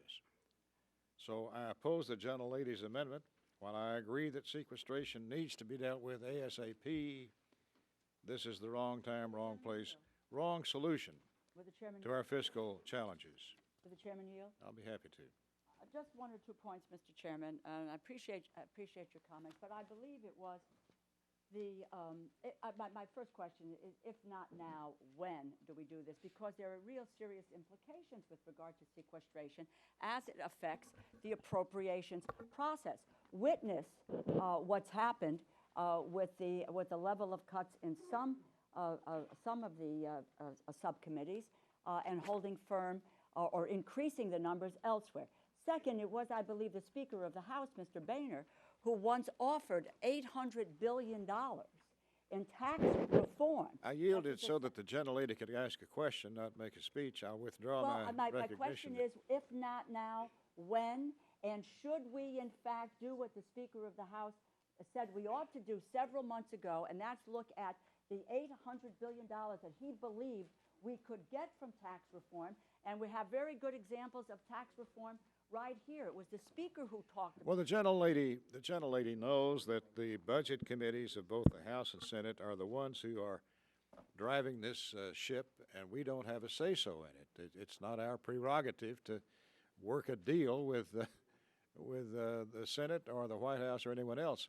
That's not our bailiwick. That's the Budget Committee. Now, withdraw my recognition and recognize Ms. Lloyd.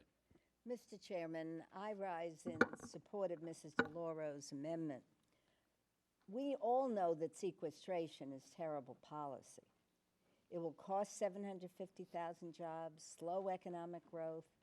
I've documented extensively the detrimental toll that sequestration is having on our national security, public safety, disaster relief, schools, health, our capacity to remain a leader in scientific and biomedical research. In fact, sequestration was never intended to go into effect. It was a tool to force agreement on a larger budget. The current continuing resolution was written at a level provided under the caps of the Budget Control Act. Because sequestration wasn't avoided, the American public is now feeling the severe impacts of those cuts and the mindlessness with which they have to be applied under the law. While a few departments and agencies have found ways to mitigate some very specific impacts of sequestration, these strategies merely replace one set of cuts with cuts to another part of the same agency. As we saw in the much publicized case of air traffic controllers, the agency made up one shortfall by tapping money from the Airport Improvement Program, which is needed to build air towers and other needed infrastructure improvements. Operating under the constraints mandated in the sequester statute is ridiculous. There is little, if any, ability for agencies to prioritize or protect programs. I don't know about my colleagues, but I believe wholeheartedly that governing through reprogramming isn't exactly doing our job. So sequestration is particularly harsh for this committee when discretionary spending has already been cut by $1.5 trillion and is falling to its lowest level in 45 years. We've tightened our belt and then some. Why would we continue to sacrifice services when we could replace them with common sense tax reforms and eliminate outdated subsidies? So I urge my colleagues to support the amendment. Is there further, Chairman Culberson? I rise in opposition to the amendment and would ask the members to oppose it, because not only do we not have any jurisdiction over the tax code, that's the jurisdiction of the Ways and Means Committee, but as Chairman Rogers has said, all of us are concerned with the across-the-board blind nature of the sequestration cuts. But as conservatives, we're committed to continue to control spending, to move us towards a balanced budget. But we would like that to happen through this committee. We would like that to happen through rescuing Medicare and Social Security from the inevitable bankruptcy that we know is going to happen. The country is living on borrowed money that will be paid for by our children and grandchildren, and that's just unacceptable. But we want to replace this blind across-the-board cut that sequestration gives us with a more intelligent and targeted approach that would involve the Appropriations Committee, the Budget Committee, the leadership of the House and the Senate, but the time and place to do so is not in the appropriations process, where we have absolutely no jurisdiction over the tax code, and also we would strenuously oppose any effort to raise taxes. So I'd ask the members to oppose the amendment and to vote no. Mr. Serrano. Chairman, I rise in support of the amendment. But I must tell you, Mr. Chairman, that one of the difficulties for me always of being a member of this committee, while very pleasant difficulty, is that you build relationships throughout the years. And you certainly know the relationship that you and I have personally, having served as ranking member and chairman, and our friendship for many years. And so I'm troubled, and I have to speak out against something related to this issue, and that's your statement and the chairman's statement that our hands are tied. Maybe what we don't need in this house is sequestration. Maybe what we need is a little confrontation. Maybe what we need is to let other committees know that this committee has to play a role. And what I've seen throughout the last couple of years is more and more and more of a watering down of our role as appropriators. We are the ones who finally have to pay the bill. If some people went off on their own and decided to create something that makes no sense now, and then most people realize that that makes sense, then maybe it is not wrong for us every so often to take a bold step, even if it means that people have to come around the table and figure out why are they doing that. But to hear you, sir, say it's not in your hands, it's in the hands of the Budget Committee, and then to hear the chairman of the subcommittee say it's in the hands of the Ways and Means Committee, then at what point does every committee feel that we're not important and don't play a role at all? And so while I support the young lady's amendment, I am more concerned about the lack of role that we are placing ourselves into playing. I did not work hard to get on this committee and proudly serve on it to have every other committee tell us what to do. We're the ones who pay the bills, and maybe it's time that we do away with sequestration as we do a little bit more of confrontation. And I thank you. Ms. Wassman-Schultz. Thank you, Mr. Chairman. You know, it's good to hear this newfound heartfelt interest on the part of our colleagues on the other side of the aisle to replace sequester. This is the first time in months that we've heard that there is any interest in doing that. So we look forward to working with you towards that goal. What is disturbing is that, unfortunately, while on the one hand, our colleagues are arguing that this is not our jurisdiction and this is a debate for the Budget Committee, you felt no qualms about proposing a 302B allocation that actually undercuts the sequester and dramatically slashes important imperative needs that we have in this country and increases the defense budget and sets aside the sequester. So which is it? I mean, we can't have our cake and eat it too. Either we have to closely adhere to the sequester, or we can make our own decisions about the level in which we can come under. The 302B allocations that we'll be considering are not at the sequester levels, they're below the sequester level. So either we can take up Ms. Deloro's amendment, it's appropriate, it makes sense because we are the Appropriations Committee, the most powerful committee in the Congress, and have our own ability to make decisions and discretion about the levels that we set, or we can't.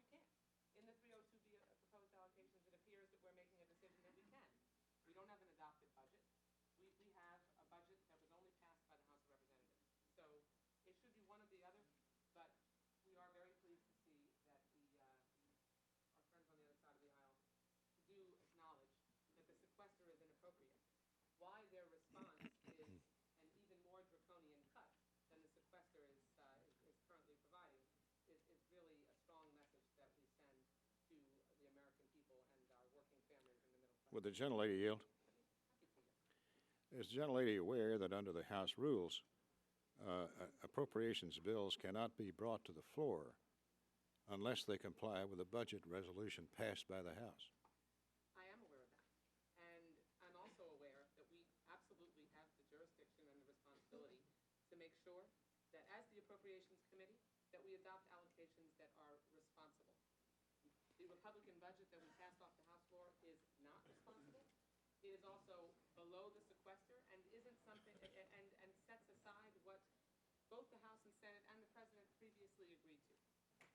demonstrates the values of the majority. Time of the gentlelady has expired. Ms. McCullum. Thank you, Mr. Chairman. The rules, the rules of the House have been invoked here, and they are the rules of the House. But the Budget Committee's also been spoken about here too, and I had the privilege of being one of the Appropriations representatives on my side of the aisle on the Budget Committee for several years. The Budget Committee prohibits us from finding ways in which to bring about balance when making decisions. So if we wanted to do something about the oil and gas perks that continue forward in the tax code, and I wanted to do an offset, for example, to increase veterans' benefits so that they would have more access to mental health care, to do something about what is currently going on with being able to make sure that our children can afford a college education. If I wanted to look for offsets in the Budget Committee, I cannot do that by looking at what Simpson-Bowles refers to as tax perks. I'm prohibited from doing that. But the Budget Committee can do anything it wants to cut into the Appropriations Committee. The Budget Committee is not a place where you go to for fair and balanced discussions on how to move this country's prosperity forward by making smart cuts. So to say that we can refer this back to the Budget Committee and all of a sudden we're going to have a fair and balanced discussion, in my opinion, is not an accurate statement. So I would say that I'm glad we're having this discussion, Ms. DeLaura. I'm glad you brought it up because we are not allowed to have this discussion in the Budget Committee. And it totally impacts on what we can do in the Appropriations Committee, which is our charge under the Constitution to make sure that this country moves forward with success and prosperity, not only for today, but for tomorrow. With that, I yield back. Is there further discussion? Ms. Lee. Thank you very much, Mr. Chairman. I rise in strong support of the DeLauro amendment and want to just raise a couple points. First of all, earlier we passed the MilCon VA bill, which assumes that in many ways the sequester cuts have been replaced. Why can't we do this for other bills? I mean, I understand what the politics and the policy dictate, but also the Pentagon has a decade of unchecked spending. The revised spending request now, we're looking at a higher spending allocation. That'll give it new flexibility to cushion the effects of sequestration. Why can't we do this for other bills as well? Sequester cuts not only hurt low-income families first, but hurt them the most, especially the millions of Americans who are struggling to find a job. Report after report shows that the sequester will slow growth and cost the economy over 750,000 jobs in 2013 alone. The sequester will also impact most of our states, all of our states. My home state of California, for example, is already feeling the impacts of sequester. It doesn't make any sense that we can replace sequester for some of these bills, some of these agencies with a common sense solution, yet we can't find a way to replace all of them. And so I really believe that the DeLauro amendment should pass. We need a plan that's balanced with the ratio of cuts and revenue, but we also should repeal, quite frankly, big subsidies for big oil, closing tax loopholes for hedge fund managers. Also, these deductions for yachts and corporate jets. I mean, there's a way that we can begin to mitigate against the sequester and replace the sequester. And so I hope the DeLauro amendment gets a strong bipartisan vote. There being no further discussion, Ms. DeLauro is recognized for 1 minute to close. Thank you very much, Mr. Chairman. I would just repeat that the amendment really it talks about cutting the deficit by roughly $30 billion. That is something of interest to everyone here, and people have discussed this here this morning. And if there's an interest in replacing the indiscriminate across-the-board cuts, we have a balanced and a targeted way of doing it, predicated, if you will, on what the Speaker of the House said should be imminent, and that is looking at tax reform. As a matter of fact, the Speaker proposed $800 billion as tax reform. We are certainly taking a very a small amount of that in this effort. I think something that my colleagues said is extremely important. Why do we abdicate the role that we have on this committee? We are leaders on this committee. We are the Appropriations Committee, and if not now, when are we going to focus on this effort and turn around this indiscriminate effort, which will do nothing but harm the people who sent us here. Time of the gentlelady is expired. The question is on the DeLauro amendment. All in favor say aye. Aye. All opposed say no. No. Noes have it. The amendment is not agreed to. A recorded vote is requested. Is there sufficient support? There being sufficient support, the roll is called. Mr. Adderholt. Mr. Adderholt, no. Mr. Alexander. Mr. Alexander, no. Mr. Bishop. Yes. Mr. Bishop, aye. Mr. Bonner. No. Mr. Bonner, no. Mr. Calvert. No. Mr. Calvert, no. Mr. Carter. No. Mr. Carter, no. Mr. Cole. Mr. Crenshaw. No. Mr. Crenshaw, no. Mr. Cuellar. Aye. Mr. Cuellar, aye. Mr. Culberson. No. Mr. Culberson, no. Ms. DeLauro. Aye. Ms. DeLauro, aye. Mr. Dent. No. Mr. Dent, no. Mr. Diaz-Balart. Mr. Farr. Aye. Mr. Farr, aye. Mr. Fatah. Aye. Mr. Fatah, aye. Mr. Fleischman. Mr. Fleischman, no. Mr. Fortenberry. No. Mr. Fortenberry, no. Mr. Frelinghuysen. Ms. Granger. No. Ms. Granger, no. Mr. Graves. No. Mr. Graves, no. Mr. Harris. No. Dr. Harris, no. Ms. Herrera-Butler. Mr. Honda. Mr. Honda, aye. Mr. Joyce? No. Mr. Joyce? No. Ms. Capter? Aye. Ms. Capter, aye. Mr. Kingston? No. Mr. Kingston, no. Mr. Latham? No. Mr. Latham, no. Ms. Lee? Aye. Ms. Lee, aye. Mrs. Lowy? Aye. Mrs. Lowy, aye. Ms. McCullum? Aye. Ms. McCullum, aye. Mr. Moran? Aye. Mr. Moran, aye. Mr. Nunnally? No. Mr. Nunnally, no. Mr. Owens? Mr. Owens, aye. Mr. Pastor? Aye. Mr. Pastor, aye. Ms. Pingree? Aye. Ms. Pingree, aye. Mr. Price? Aye. Mr. Price, aye. Mr. Quigley? Aye. Mr. Quigley, aye. Mr. Rogers? No. Mr. Rogers, no. Mr. Rooney? No. Mr. Rooney, no. Ms. Robo-Allard? Aye. Ms. Robo-Allard, aye. Mr. Ryan? Aye. Mr. Ryan, aye. Mr. Schiff? Aye. Mr. Schiff, aye. Mr. Serrano? Mr. Serrano, aye. Mr. Simpson? No. Mr. Simpson, no. Mr. Valadeo? No. Mr. Valadeo, no. Mr. Visklosky? Aye. Mr. Visklosky, aye. Ms. Wasserman Schultz? Aye.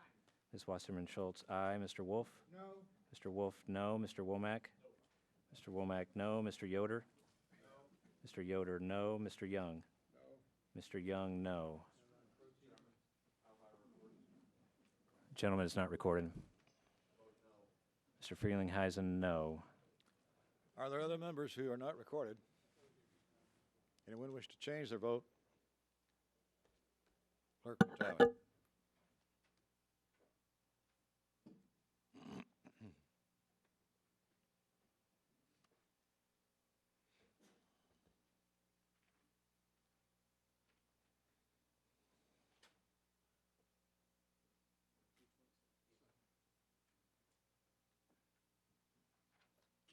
On this vote, the yeas are 22, the nays are 26. The amendment is not agreed to. Are there further amendments?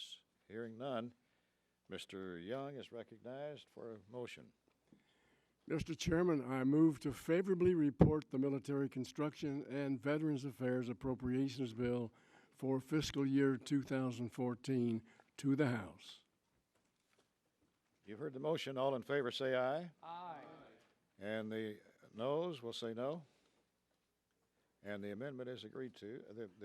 Motion is agreed to. The bill is reported. Thank you, Mr. Congratulations, Mr. Chairman and Mr. Ranking Member. Certainly, yes.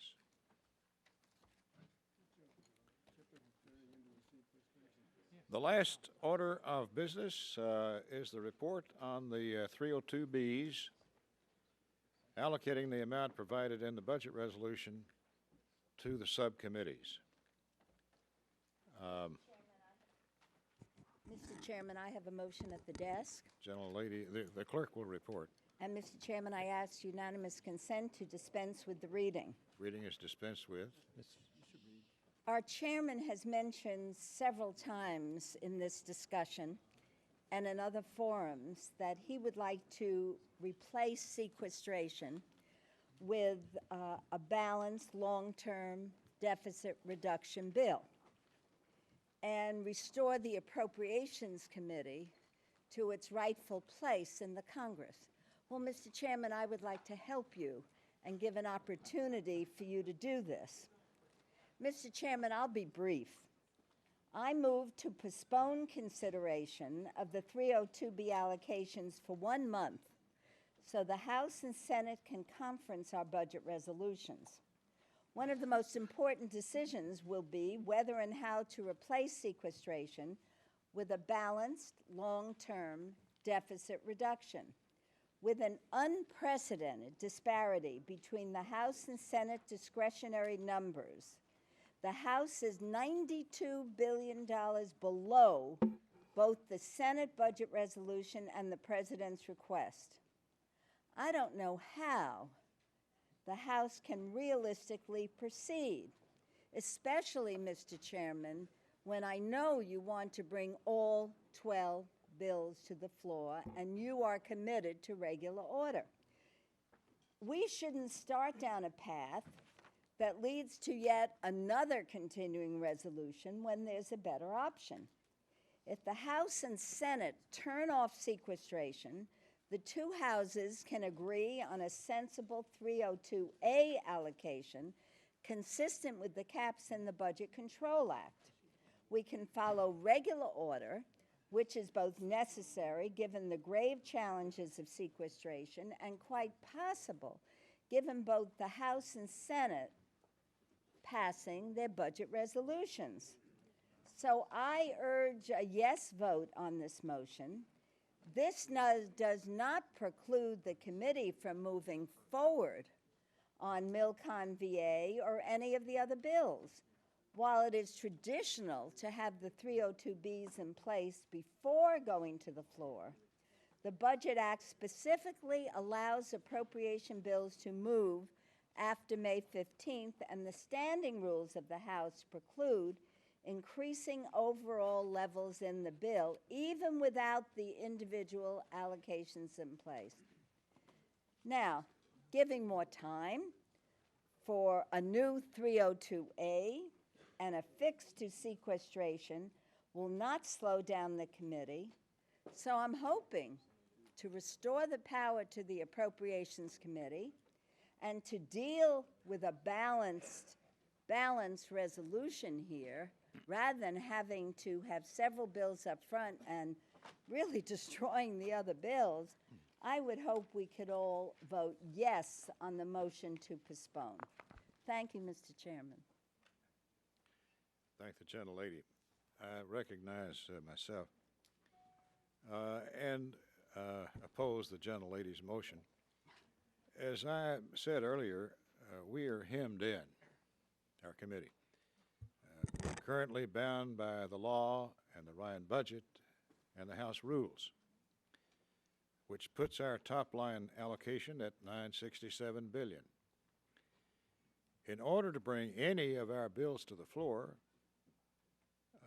our top line must match that number by the rules of the House.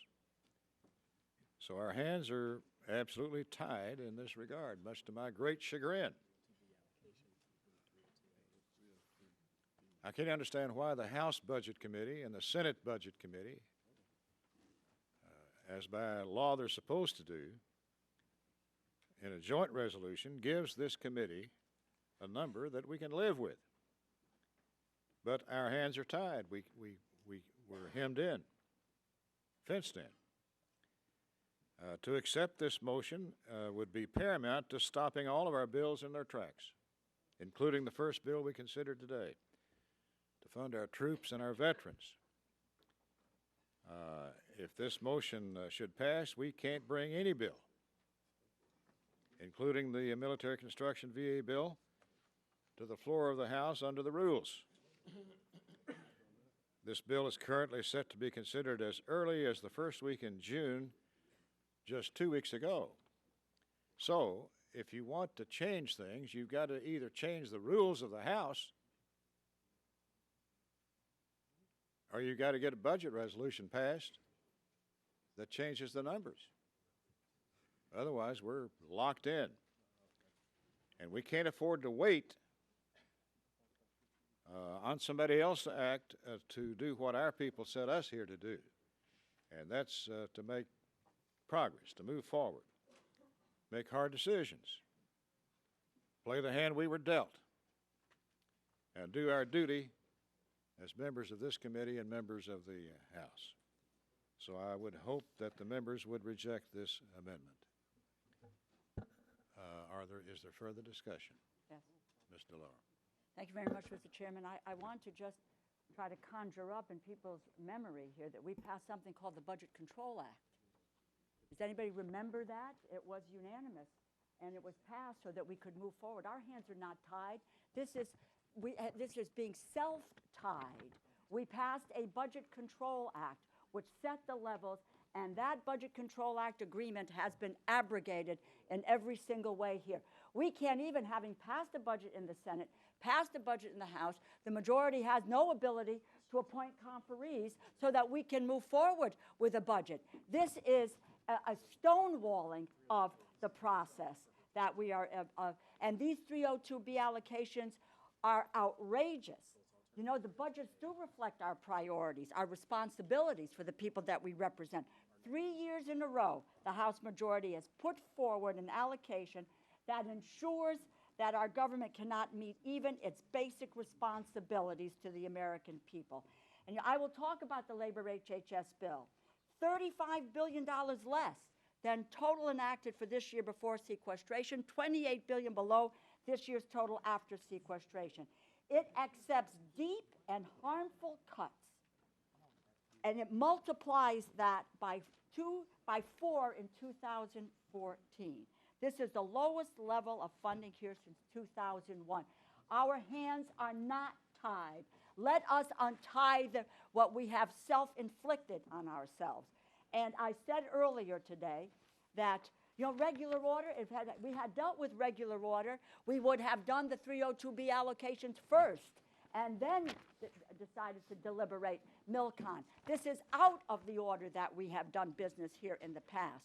What we will do with these 302Bs is we cut medical research, support for local schools, job training, financial aid to college students, Head Start, the operating budget for Social Security and Medicare, protection of the public health against infectious diseases and other threats. These are the basic responsible functions of government, and it is shameful. You know, I've listened to my colleagues this morning. They say that some of these cuts may be unfortunate because they are necessary because, quote, this is a tough budget year. I want to quote a very respected former member of the Congress, and that is Alan Simpson, and he just classified as this kind of talk as horsepucky, and that is precisely what this is. Money will be tight this year under any reasonable scenario, but these cuts, the extreme cuts, are not inevitable. They are the direct choice and a political choice by this majority. And instead of pursuing a balanced approach, you've decided to attempt to reduce the deficit solely by slashing into those programs that hurt middle-class families and working families, those families who count on what we do here in their best interest. Let us untie our hands ourselves, take a leadership role, and replace this effort and abandon a 22% cut. Is there further discussion? And financial services. Hearing none, the gentlelady from New York is allowed 1 minute to close. Mr. Chairman, I just want to ask again to postpone these deliberations for 1 month. I know that you want to put together a balanced bill that reduces the deficit but does not cut so deeply in all the programs we care about. Now, these bills that are coming up first, MilCon was passed bipartisan. Homeland Security, we did that in subcommittee. Bipartisan support. At some point, maybe we'll get to defense, maybe we'll get to agriculture. And then we just throw the scraps at these other areas that we all care about. I visit Head Start centers, you do. I visit pre-K, I visit our colleges. I talk to people who are getting treatment at cancer centers, who are waiting for research to help them so that they will postpone or cure Alzheimer's. I could name dozens of diseases, and we all could. I did a whole report on that. This is really unfortunate, and it has undermined the Appropriations Committee. So, Mr. Chairman, I think we could get 200 votes on the floor to go to conference on the budget, House and Senate, and then we could proceed in regular order so we can be dealing with numbers that won't be slashing. Thank you, Mr. Chairman. I hope we have your support for postponing this for 1 month. All time has expired. On the motion to delay 302B consideration, all in favor say aye. Aye. All opposed say no. No. The noes have it. The noes have it, and the Recorded vote. motion is not agreed to. Recorded vote. Is there a request for a recorded vote and sufficient support? Is there sufficient support? There is. Call the roll. Mr. Adderholt? Mr. Adderholt, no. Mr. Alexander? Mr. Alexander, no. Mr. Bishop? Yes. Mr. Bishop, aye. Mr. Bonner? Mr. Bonner, no. Mr. Calvert? Mr. Calvert, no. Mr. Carter? Mr. Carter, no. Mr. Cole? Mr. Crenshaw? Mr. Crenshaw, no. Mr. Cuellar? Mr. Cuellar, aye. Mr. Culberson? No. Mr. Culberson, no. Ms. DeLauro? Ms. DeLauro, aye. Mr. Dent? Mr. Dent, no. Mr. Diaz-Balart? Mr. Farr? Mr. Farr, aye. Mr. Fatah? Mr. Fatah, aye. Mr. Fleischman? Mr. Fleischman, no. Mr. Fortenberry? Mr. Fortenberry, no. Mr. Frelinghuysen? Mr. Frelinghuysen, no. Ms. Granger? Ms. Granger, no. Mr. Graves? Mr. Graves, no. Mr. Harris? Mr. Harris, no. Ms. Herrera Butler? Mr. Honda? Mr. Honda, aye. Mr. Joyce? Mr. Joyce, no. Ms. Capter? Aye. Ms. Capter, aye. Mr. Kingston? Mr. Kingston, no. Mr. Latham? Mr. Latham, no. Ms. Lee? Ms. Lee, aye. Mrs. Lowy? Mrs. Lowy? Aye. Mrs. Lowy, aye. Ms. McCullum? Ms. McCullum, aye. Mr. Moran? Mr. Moran, aye. Mr. Nunnally? Mr. Nunnally, no. Mr. Owens? Mr. Owens, aye. Mr. Pastor? Ms. Pingree? Ms. Pingree, aye. Mr. Price? Mr. Price, aye. Mr. Quigley? Mr. Quigley, aye. Mr. Rogers? Mr. Rogers, no. Mr. Rooney? Mr. Rooney, no. Ms. Robo-Allard? Ms. Robo-Allard, aye. Mr. Ryan? Mr. Ryan, aye. Mr. Schiff? Mr. Schiff, aye. Mr. Serrano? Mr. Serrano, aye. Mr. Simpson? Mr. Simpson, no. Mr. Valadeo? Mr. Valadeo, no. Mr. Visklosky? Mr. Visklosky, aye. Ms. Wasserman Schultz? Ms. Wasserman Schultz, aye. Mr. Wolf? Mr. Wolf, no. Mr. Womack? Mr. Womack, no. Mr. Yoder? Mr. Yoder, no. Mr. Young?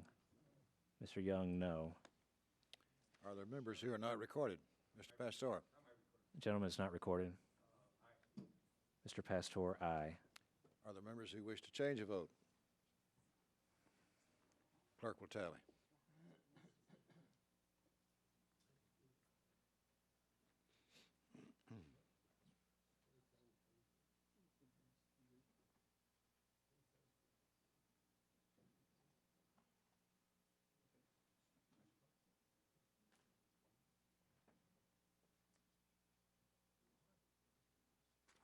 While the clerk is tallying, a point of business, we will mark up tomorrow morning at 10 the Homeland Security bill, and I hope we can all be here timely. On this vote, the yeas are 22, the nays are 26. The motion is not agreed to. Now to the consideration of the 302B allocations. These allocations will allow us to bring our bills through the committee process and to the floor. Unless these numbers are approved and unless the allocations equal the level set in the Ryan budget and the sequestration law, which is $967 billion, we can't bring any bills to the floor as per the rules of the House. Clearly, this is an austere budget year, to say it mildly.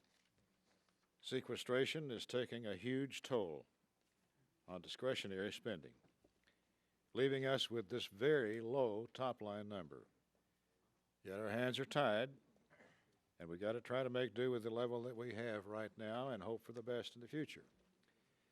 It's my sincere hope that there will soon be a budget compromise that will undo the damaging sequestration law and give us a single common top-line allocation with the Senate.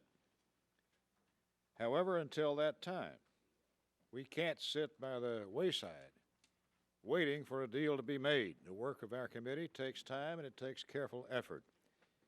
And we have a fast approaching deadline of September 30, the end of the fiscal year. If we're to reach our goal of passing all 12 bills through the regular order process and avoid an idiotic CR, we must approve these subcommittee allocations today. Breaking down the top-line allocation into 12 smaller pots has not been an easy task. As you can see from the numbers in the table, virtually all areas of the government will face cuts, including critical national security programs. This is in no way ideal, but this is the hand sequestration is dealing us. We crafted these allocations with sharp scissors and clear heads, but also with an understanding of the unfortunate sacrifices that must be made. We are targeting funding in areas with the highest national priority and where it will be most effectively and efficiently used to preserve our security and our economy. We must now move forward under the law of the land, which includes sequestration, until the time comes when we have a long-term sustainable budget solution in place. And so I ask the committee to approve these allocations today to allow us to get the wheels in motion on these must-pass bills. Gentlelady from New York. Mr. Chairman, I rise to offer a very important amendment that I hope my colleagues on both sides of the aisle give careful consideration. If the gentlelady would hold, this is general discussion, if you would withhold the amendment. I thought you were finished. I was finished, but I'm recognizing you for general discussion. Well, I'll wait for my amendment. All right. Is there further general discussion? Mr. Price.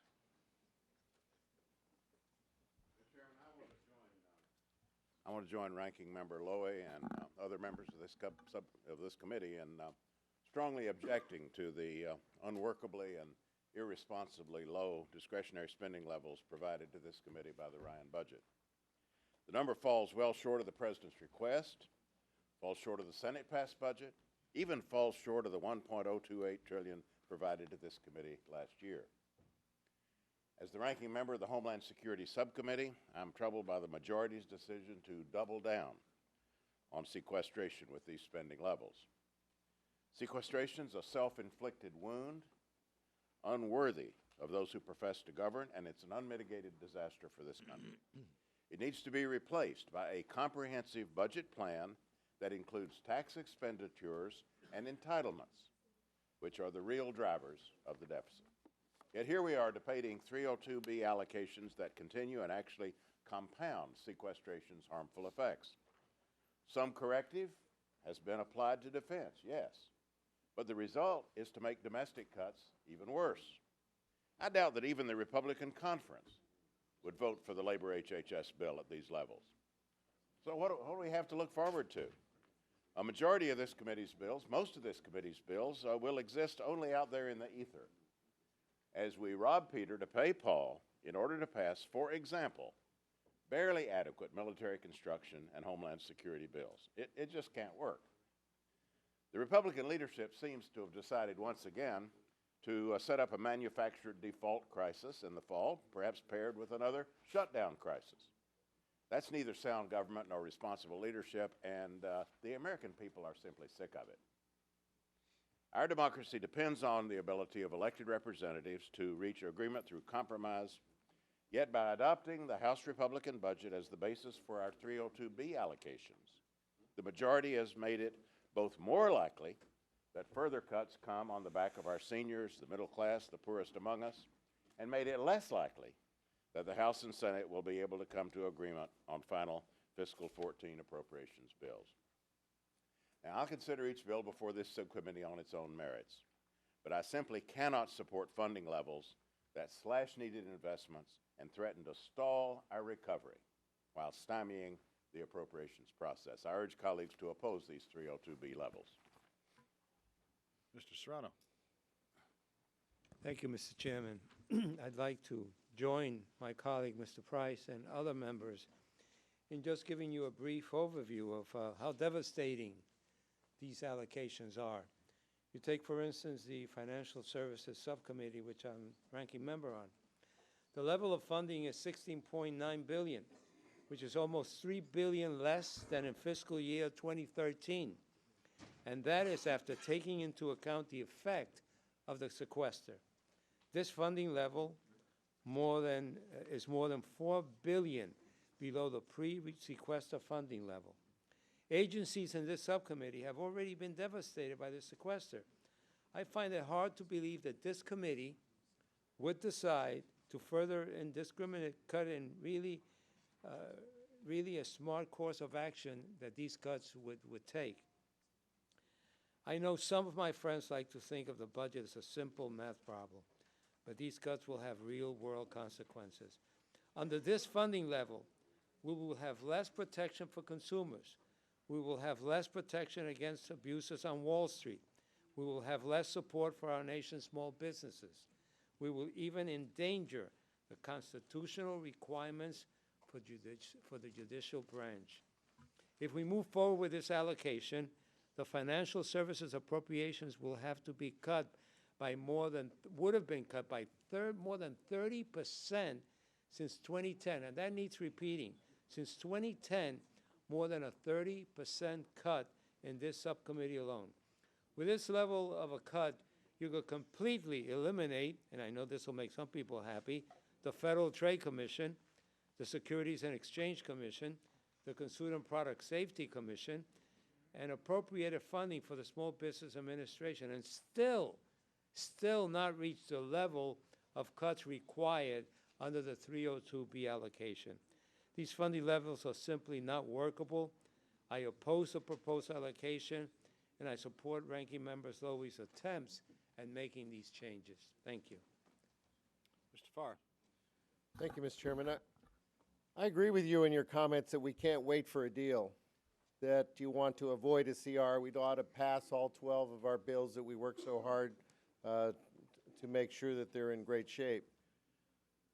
But I disagree with you on the idea that we can't wait, or that what we're doing is avoiding the inevitable. The inevitable is, and it's very confusing, and I think that's the frustration, is that this committee is supposed to take the leadership for how much money this government spends by appropriating the money. And we all know that whatever we're doing today or tomorrow with these allocation numbers is not going to be what holds at the end of the year. So we're going to flip, as we did last year. We adopted the Senate numbers in many of those bills, and the allocation that we passed in a CR, the CR was with the Senate numbers. They weren't ours. So when do we start telling the truth? You know, I come from a state that's experienced this. We had, because of politics, we wouldn't raise any taxes in California, which requires a 2/3 vote of each house of the legislature and the governor's signature. And so they were stuck at an impasse, and they had to go through furloughs, and we didn't call it sequestration, but budget cuts, for almost a decade. And then we had an election. And the governor he tried to get a tax increase. He said, when Jerry Brown got elected, he said, I'm not going to raise taxes unless the people of this state will vote on it. The legislature wouldn't even give him the votes to put the measure on the ballot. So he had to go an expensive route of gathering signatures through the initiative process in California. And he put that on the ballot last year. And guess what? In a time of hardship, in a time when everybody says voters don't want you to vote for tax increases, the voters of California overwhelmingly passed the tax increase. The voters, because the legislators were irresponsible. And you know what they did? They threw out the majority, the minority that could block the supermajority. So both houses of the legislature had over a 2/3 members of the Democratic Party. And all the constitutional officers were Democrats, and 3 incumbent Republican Congress members lost their job in that election. I think the message in California is essentially what the message that the rest of the country is leading, that we cannot just keep fooling. We want to cut budgets, but this reckless way, and then we make exceptions. We gave $20 billion more to the Defense Department and gave them discretion on how to spend it. So we made an exception to the rule. We just adopted a bipartisan allocation, a budget for MilCon Veterans Affairs because it isn't affected by sequestration. And then a couple of weeks ago, we found some money to rescue the towers, the FAA. And then we all got blamed because they said, oh, it was all because we wanted to get home for our 1 week. Look, if we don't be honest about numbers, we're not going to have the people follow us. And I think if we just adopt these numbers knowing they're not going to hold, we're being reckless. That's not leadership. Mr. Laurel. Thank you, Mr. Chairman. Just for, Mr. Chairman, for yourself and for my colleagues, with regard to the Labor, Health, Education, and Human Services Subcommittee, and I asked my staff to do this for me several months ago. The erosion of funding for that subcommittee from 2002 to 2012 has been about $12 billion. Add sequestration, it's another $7.5 billion. If you take what the Budget Control Act does, and that puts it out toward 2021, you would look at another $9.5 billion. Now, you take a look at these 302B allocations, which brings us below the sequester number for labor HHS. And this is what it translates into. National Institutes for Health, $5.3 billion cut. Center for Disease Control and Prevention, $1 billion. Substance Abuse and Mental Health Services Administration, $597 million. And we're talking about the fact that we have a public health crisis in mental health, and we've linked that to violence and to gun violence. And at the same time, we are then trying to cut the funding from these efforts. Workforce Investment Act, $459 million. Pell Grants, $4.24 billion. Head Start, $1.4 billion. And the list goes on to give you an idea of what is really happening here. We need to oppose and reject these allocations. And I would ask the chairman, ask you, when are we going to, I heard you loud and clear that you want to mark up all 12 bills. When are we going to mark up the labor HHS bill? When are we going to have an open debate? If we think we're spending, if this majority thinks we are spending too much money on curing diseases, educating our children, then let's debate it out in the open. And let's have a markup and find out where we are on all these issues, and let people then defend these cuts and talk about their reasons for wanting to make these cuts that affect people's lives. And, Mr. Chairman, when will we have a labor HHS markup if we are moving on all 12 of these bills? Ms. Wasserman-Schultz. Thank you, Mr. Chairman. I want to share, excuse my back, a couple of uncomfortable facts. Suggesting, as the chairman has, that our hands are tied implies a lack of control, and an indication that if you had it within your control, you would do it differently. Only, unfortunately, each and every one of our colleagues on the other side of the aisle supported the Ryan plan, the draconian Ryan budget, which actually makes the sequester cuts deeper, worse. So again, you can't have it both ways. Now, I joined this committee because of its bipartisan reputation. And when I first became a member of the Appropriations Committee in 2007, it lived up to that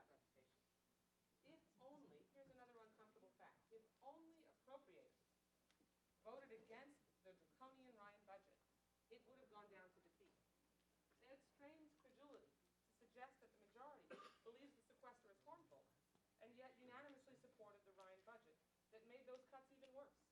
So I urge a no vote on these harmful allocations and leadership from all appropriators in working on taking a balanced approach to deficit reduction so that we can make sure that this committee lives up to its storied reputation, because that's what the middle class and working families deserve. Would the gentleman yield? I just want to be sure to point out to the members that the Senate, Democrat Senate adopted the same budget level that we did in the House. They adopted a $967 billion level, so all the criticism that being leveled over here should also be leveled at the Democrat Senate. Absolutely not the case. The Senate budget level is at $967 billion. No, that is simply not. With all due respect, I appreciate the... Now, she's intended to try to mark it up higher, but I believe we've got a Senate budget level at the same level. I've just checked with the staff. Gentlemen yield? yeah, I can have it yield. Will the gentlelady yield? I just want to clarify, because Chairman Rogers and I have worked very closely with Chairwoman Mikulski and Ranking Member Shelby. And we thought we'd be able to get this done in a constructive way so we can do our job and not be undermined by other forces on the floor. So they marked up in the budget $1,058,000,000. And if the chairman was able to mark up at they came to a number of $1,058,000,000. And if we had our number of $1,043,000,000 instead of going down to 967, we could have come up. And what's so troubling, I just want to say to my friends, is all we heard from the other side was, let's go to conference, let's go to conference, do a budget. Well, that's what happened, and here we are being controlled by those who want to continue to cut into these very critical programs. I yield that. With the gentlelady yield. I'd be happy to. The Senate Budget Committee budget resolution is at 967, the same as ours. Now, Ms. Mikulski, Senator Mikulski, Chairman Mikulski, has said that she wants to mark her bills up to the 1058 number. But the budget resolution itself is 967. Don't ask me to explain why or how, but that's where it is. I thank you for yielding. Pleasure to yield, but I think we actually have to check the accuracy of the numbers. So regardless, we have colleagues on your side of the aisle who are maintaining today, and you are, Mr. Chairman, and I appreciate that you have the desire to set aside the sequester, that you believe the sequester is too draconian. So do we, because we know that we need to take a balanced approach to deficit reduction. We know we need to make sure that we work together with President Obama so that the middle class and working families don't get the short end of the stick, and that we don't impact our ability to compete globally. Adopting the 302B allocations today at these levels will absolutely go in the opposite direction. Is there further discussion? Mr. Moran. Yeah, thank you, Mr. Chairman. I would hope that our colleagues on the other side of the aisle who chair these subcommittees might at least be with us in spirit, if not in word, today. Wildland fires. Many of you face that situation this summer and fall. We already have a $700 million shortfall in firefighting funds this year. We're going to have to cut 14% below those numbers. And that means that we're going to have 500 fewer firefighters, 60 fewer fire engines, and we're going to have to eliminate 2 aircraft. I don't know where else we get the money. We're going to do a supplemental? I don't think so. Oil and gas. Many of you are very much concerned about oil and gas. Well, we're going to have $150 million less in oil and gas revenue coming into the Treasury because we have to, we're going to wind up issuing 350 fewer drilling permits because of the reduction in personnel, and 150 fewer oil and gas leases. Park Service, they have no idea what they're going to do. The sequester already means they've shortened the season. They're considering now just shutting down some national parks. I don't know what we're going to do with our Indian programs. Whether it be Forest Service or the Bureau of Land Management, or many of the other smaller programs that we take for granted, all of them are going to be adversely affected. So while we deal with these numbers, in the Interior bill, to cut it by 19% below the President's request and 19% below last year's level, the continuing resolution level for FY13, these numbers are 19% less. I don't know what we're going to do, and so when we move on and these 302B allocations get accepted, they shouldn't be done in a sense that ignorance is bliss, that we are not fully aware of what we're doing when we accept these numbers, because these numbers are unacceptable. Thank you, Mr. Chairman. Is there further discussion? Hearing none, are we ready for amendments? Let me first offer an amendment and ask the clerk to dispense with a reading. Amendment offered by Mr. Rogers. I ask unanimous consent. Amend the table. Amendment be considered as read. As a result of the manager's amendment that was adopted during the MilCon markup, we need to make a small adjustment of $3 million to the outlay allocation for the MilCon bill. This amendment would lower outlays in the defense allocation by $3 million and increase outlays in the MilCon allocation by $3 million. I've checked with both sides. I believe we're all in agreement on this. Ms. Lowy? Have no objection. All in favor say aye. Aye. All opposed, no. The amendment is agreed to. Are there further amendments now? Ms. Lowy. Mr. Chairman, I have an amendment at the desk. Clerk will read. Amendment offered by Mrs. Lowy. Amend the proposed allocations of discretionary budget authority and outlays to read as follows. I ask unanimous consent. Without objection, the reading is dispensed with. I rise to offer a very important amendment that I hope my colleagues on both sides of the aisle, after this very informative discussion, give careful consideration.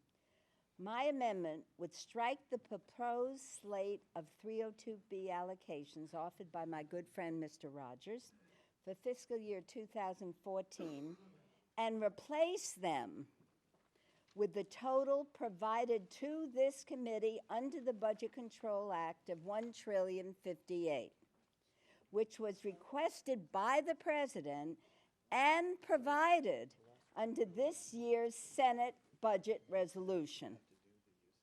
It is the Senate budget resolution, $1,058,000,000. A copy of my proposed allocations has been distributed with this amendment. The amended 302B largely reflects the President's budget request with a few exceptions.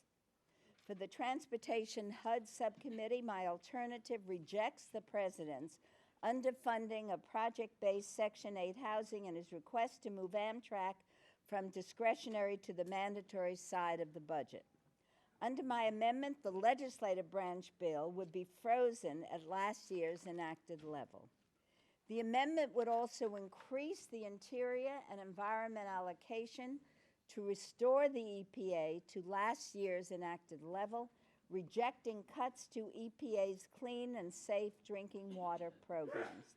And the President's request for defense is reduced, but still above the level in the Chairman's proposal.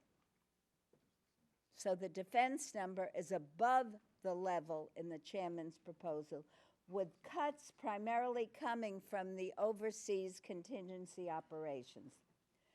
I believe it was with great optimism that my friend Mr. Rogers developed the current continuing resolution at a level provided under the Budget Control Act in hopes the sequester would be avoided. Unfortunately, cooler heads have not prevailed and sequestration is in effect.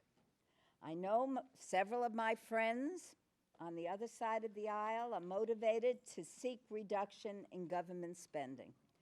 Keep in mind that excluding sequestration, Congress has passed and President Obama has signed $2.5 trillion in deficit reduction into law already.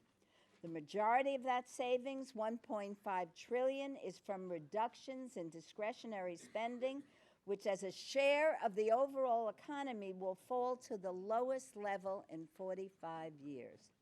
In 1976, about 55% of the federal budget was discretionary, while the other 45% consisted of mandatory spending. By 2009, the comparison had more than flipped. 34% was discretionary, while 66% was mandatory.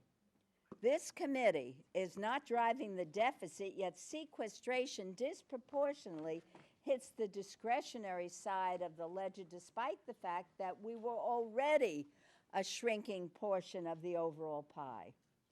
It's not the task of this committee to reach a grand bargain or achieve a deficit reduction target alone. Our obligations are to keep the basic functions of government funded each year and ensure effective and efficient use of taxpayer dollars, which we cannot do under the chair's proposed allocation. Because each line item is so carefully scrutinized and prioritized by this committee, one might look at these allocations and think we had no confidence in any federal program. At these levels, we'll be forced to make massive draconian cuts almost universally, even to programs we all support and know work. Do we really think that Pell Grants are bad investments? I don't want to embarrass you, so don't raise your hand. But does anybody here really think Pell Grants are bad investment? Does anyone here know of any colleges that are becoming less expensive next year? Do we feel that we've done enough cancer research, or Alzheimer's research, or autism research, or cleaned up a sufficient number of polluted waste sites? If we want to grow our economy and create jobs, we need to make the necessary investments, and that's why I have always been proud to serve on this committee. The bottom line is the allocation provided to this committee under the Ryan budget resolution is completely unworkable. It would harm the economy, render the work of this committee all but impossible.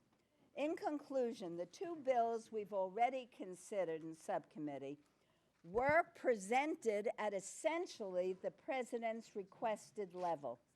But we have 10 bills to go. The allocations start to fall off a cliff after the first few bills. How many more of them realistically can even make it out of this committee? In closing, again, I reiterate the reality of accepting the low levels proposed by our chairman today. These bills cannot pass, will never be signed into law, and instead of taking on this massive futile effort, we should adopt the overall level we already agreed to, give these bills a fighting chance, and I urge my colleagues to support my amendment. Chair recognizes himself. There's been some discussion about what the Senate did. The Senate 302A, same as ours, 967. Now the Senate Budget Committee allows a higher number, 1058, but only if sequestration is replaced. But until that happens, they're in the same rut we are, 967. So I have to oppose the gentlelady's amendment to substitute the 302Bs with a set of allocations that equal $91 billion more for a total of $1,058,1058. As I said earlier, we are bound by the law and by the Ryan budget, which put our top line allocation at 967. In order to bring any of our bills to the House floor, our top line must match that number. I don't like it. You don't like it. Change the law. Our hands are tied in this regard. I wish they weren't. Oh, how I wish they weren't. But to accept this amendment would be paramount to stopping all of our bills in their tracks, including the first bill we consider today to fund our troops and our veterans. If this amendment passes, you can't bring that bill for our veterans to the floor. This bill is currently set to be considered as early as the first week in June, just 2 weeks away. Now, I sympathize with the intentions behind this amendment. I think the gentlelady knows that. And I agree with her that sequestration has put us in an absolute bind, unfortunately, especially given the difference in the top lines that we've seen.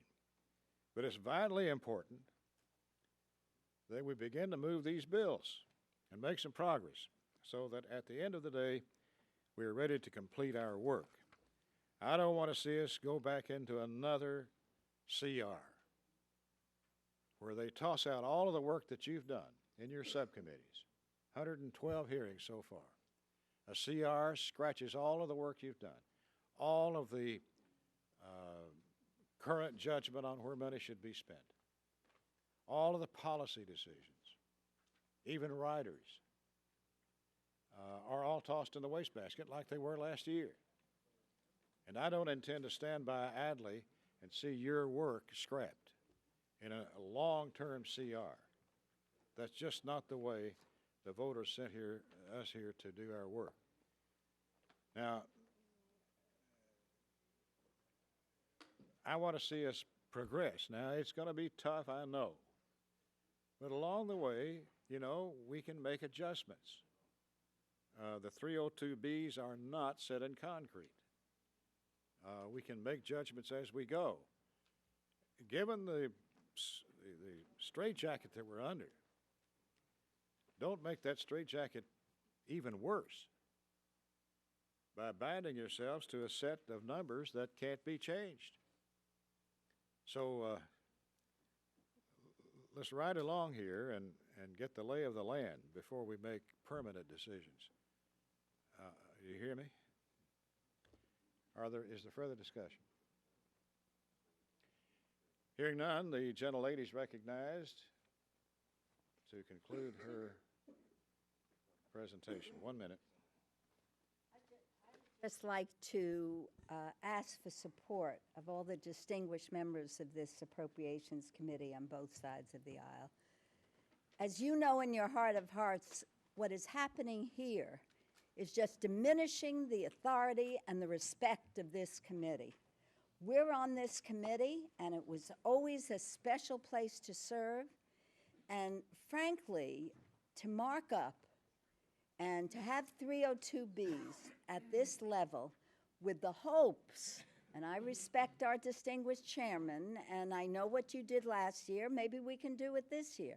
Mark up at 158 and then let others bring about the sequestration so it won't be on our shoulders. But when you hear from my colleagues the impact, and when you go back to your district, and there are kids, and I'm sure you interact with them all the time as I do, are desperate to get a Pell Grant.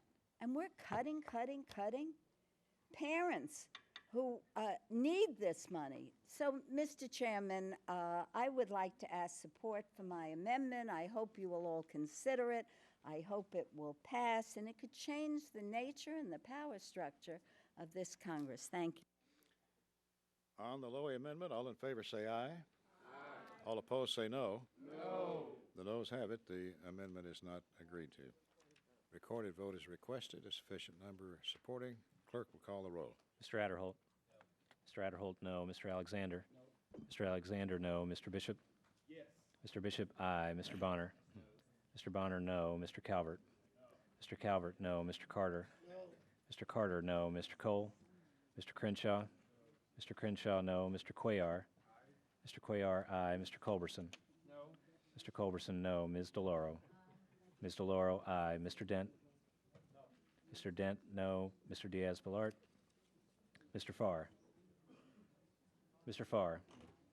Aye. Mr. Farr, aye. Mr. Fatah. Mr. Fleischman. No. Mr. Fleischman, no. Mr. Fortenberry. No. Mr. Fortenberry, no. Mr. Frelinghuysen?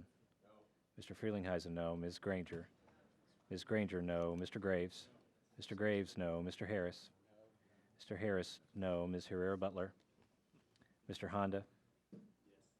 Mr. Honda, aye. Mr. Joyce? Mr. Joyce, no. Ms. Capter? Ms. Capter, aye. Mr. Kingston? Mr. Kingston, no. Mr. Latham?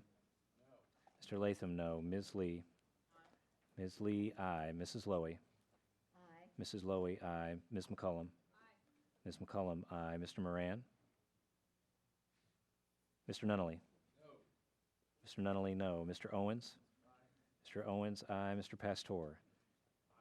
Mr. Pastor, aye. Ms. Pingree? Ms. Pingree, aye. Mr. Price? Mr. Price, aye. Mr. Quigley? Mr. Quigley, aye. Mr. Rogers? No. Mr. Rogers, no. Mr. Rooney? Mr. Rooney, no. Ms. Robo Allard? Ms. Robo Allard, aye. Mr. Ryan? Mr. Schiff? Mr. Schiff, aye. Mr. Serrano? Mr. Serrano, aye. Mr. Simpson? Mr. Simpson, no. Mr. Valadeo? Mr. Valadeo, no. Mr. Visklosky? Mr. Visklosky, aye. Ms. Wasserman Schultz? Ms. Wasserman Schultz, aye. Mr. Wolf? No. Mr. Wolf, no. Mr. Womack? Mr. Womack, no. Mr. Yoder? Mr. Yoder, no. Mr. Young? No. Mr. Young, no. Mr. Fatah? Gentleman's not recorded. Yep. Mr. Fatah, aye. Mr. Moran? Mr. Moran, aye. Are there members who have not recorded their vote or wish to change their vote? Clerk will tally.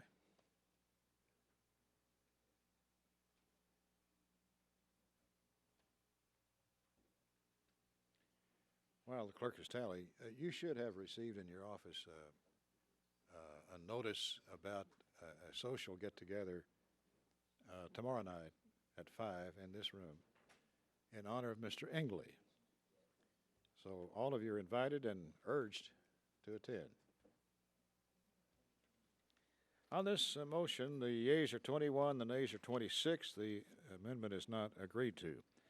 If there's no further amendments, I'll recognize Mr. Young for a motion to approve the 302B. Mr. Chairman, I move that the committee approve the report on the 302B allocations for fiscal year 2014. You've heard the motion. All in favor say aye. Aye. All opposed say no. The ayes have it, and the 302s are reported. I ask unanimous consent that the staff be given the authority to make technical and conforming changes to the items approved today. Without objection, so ordered. If there's no further business, the committee stands adjourned.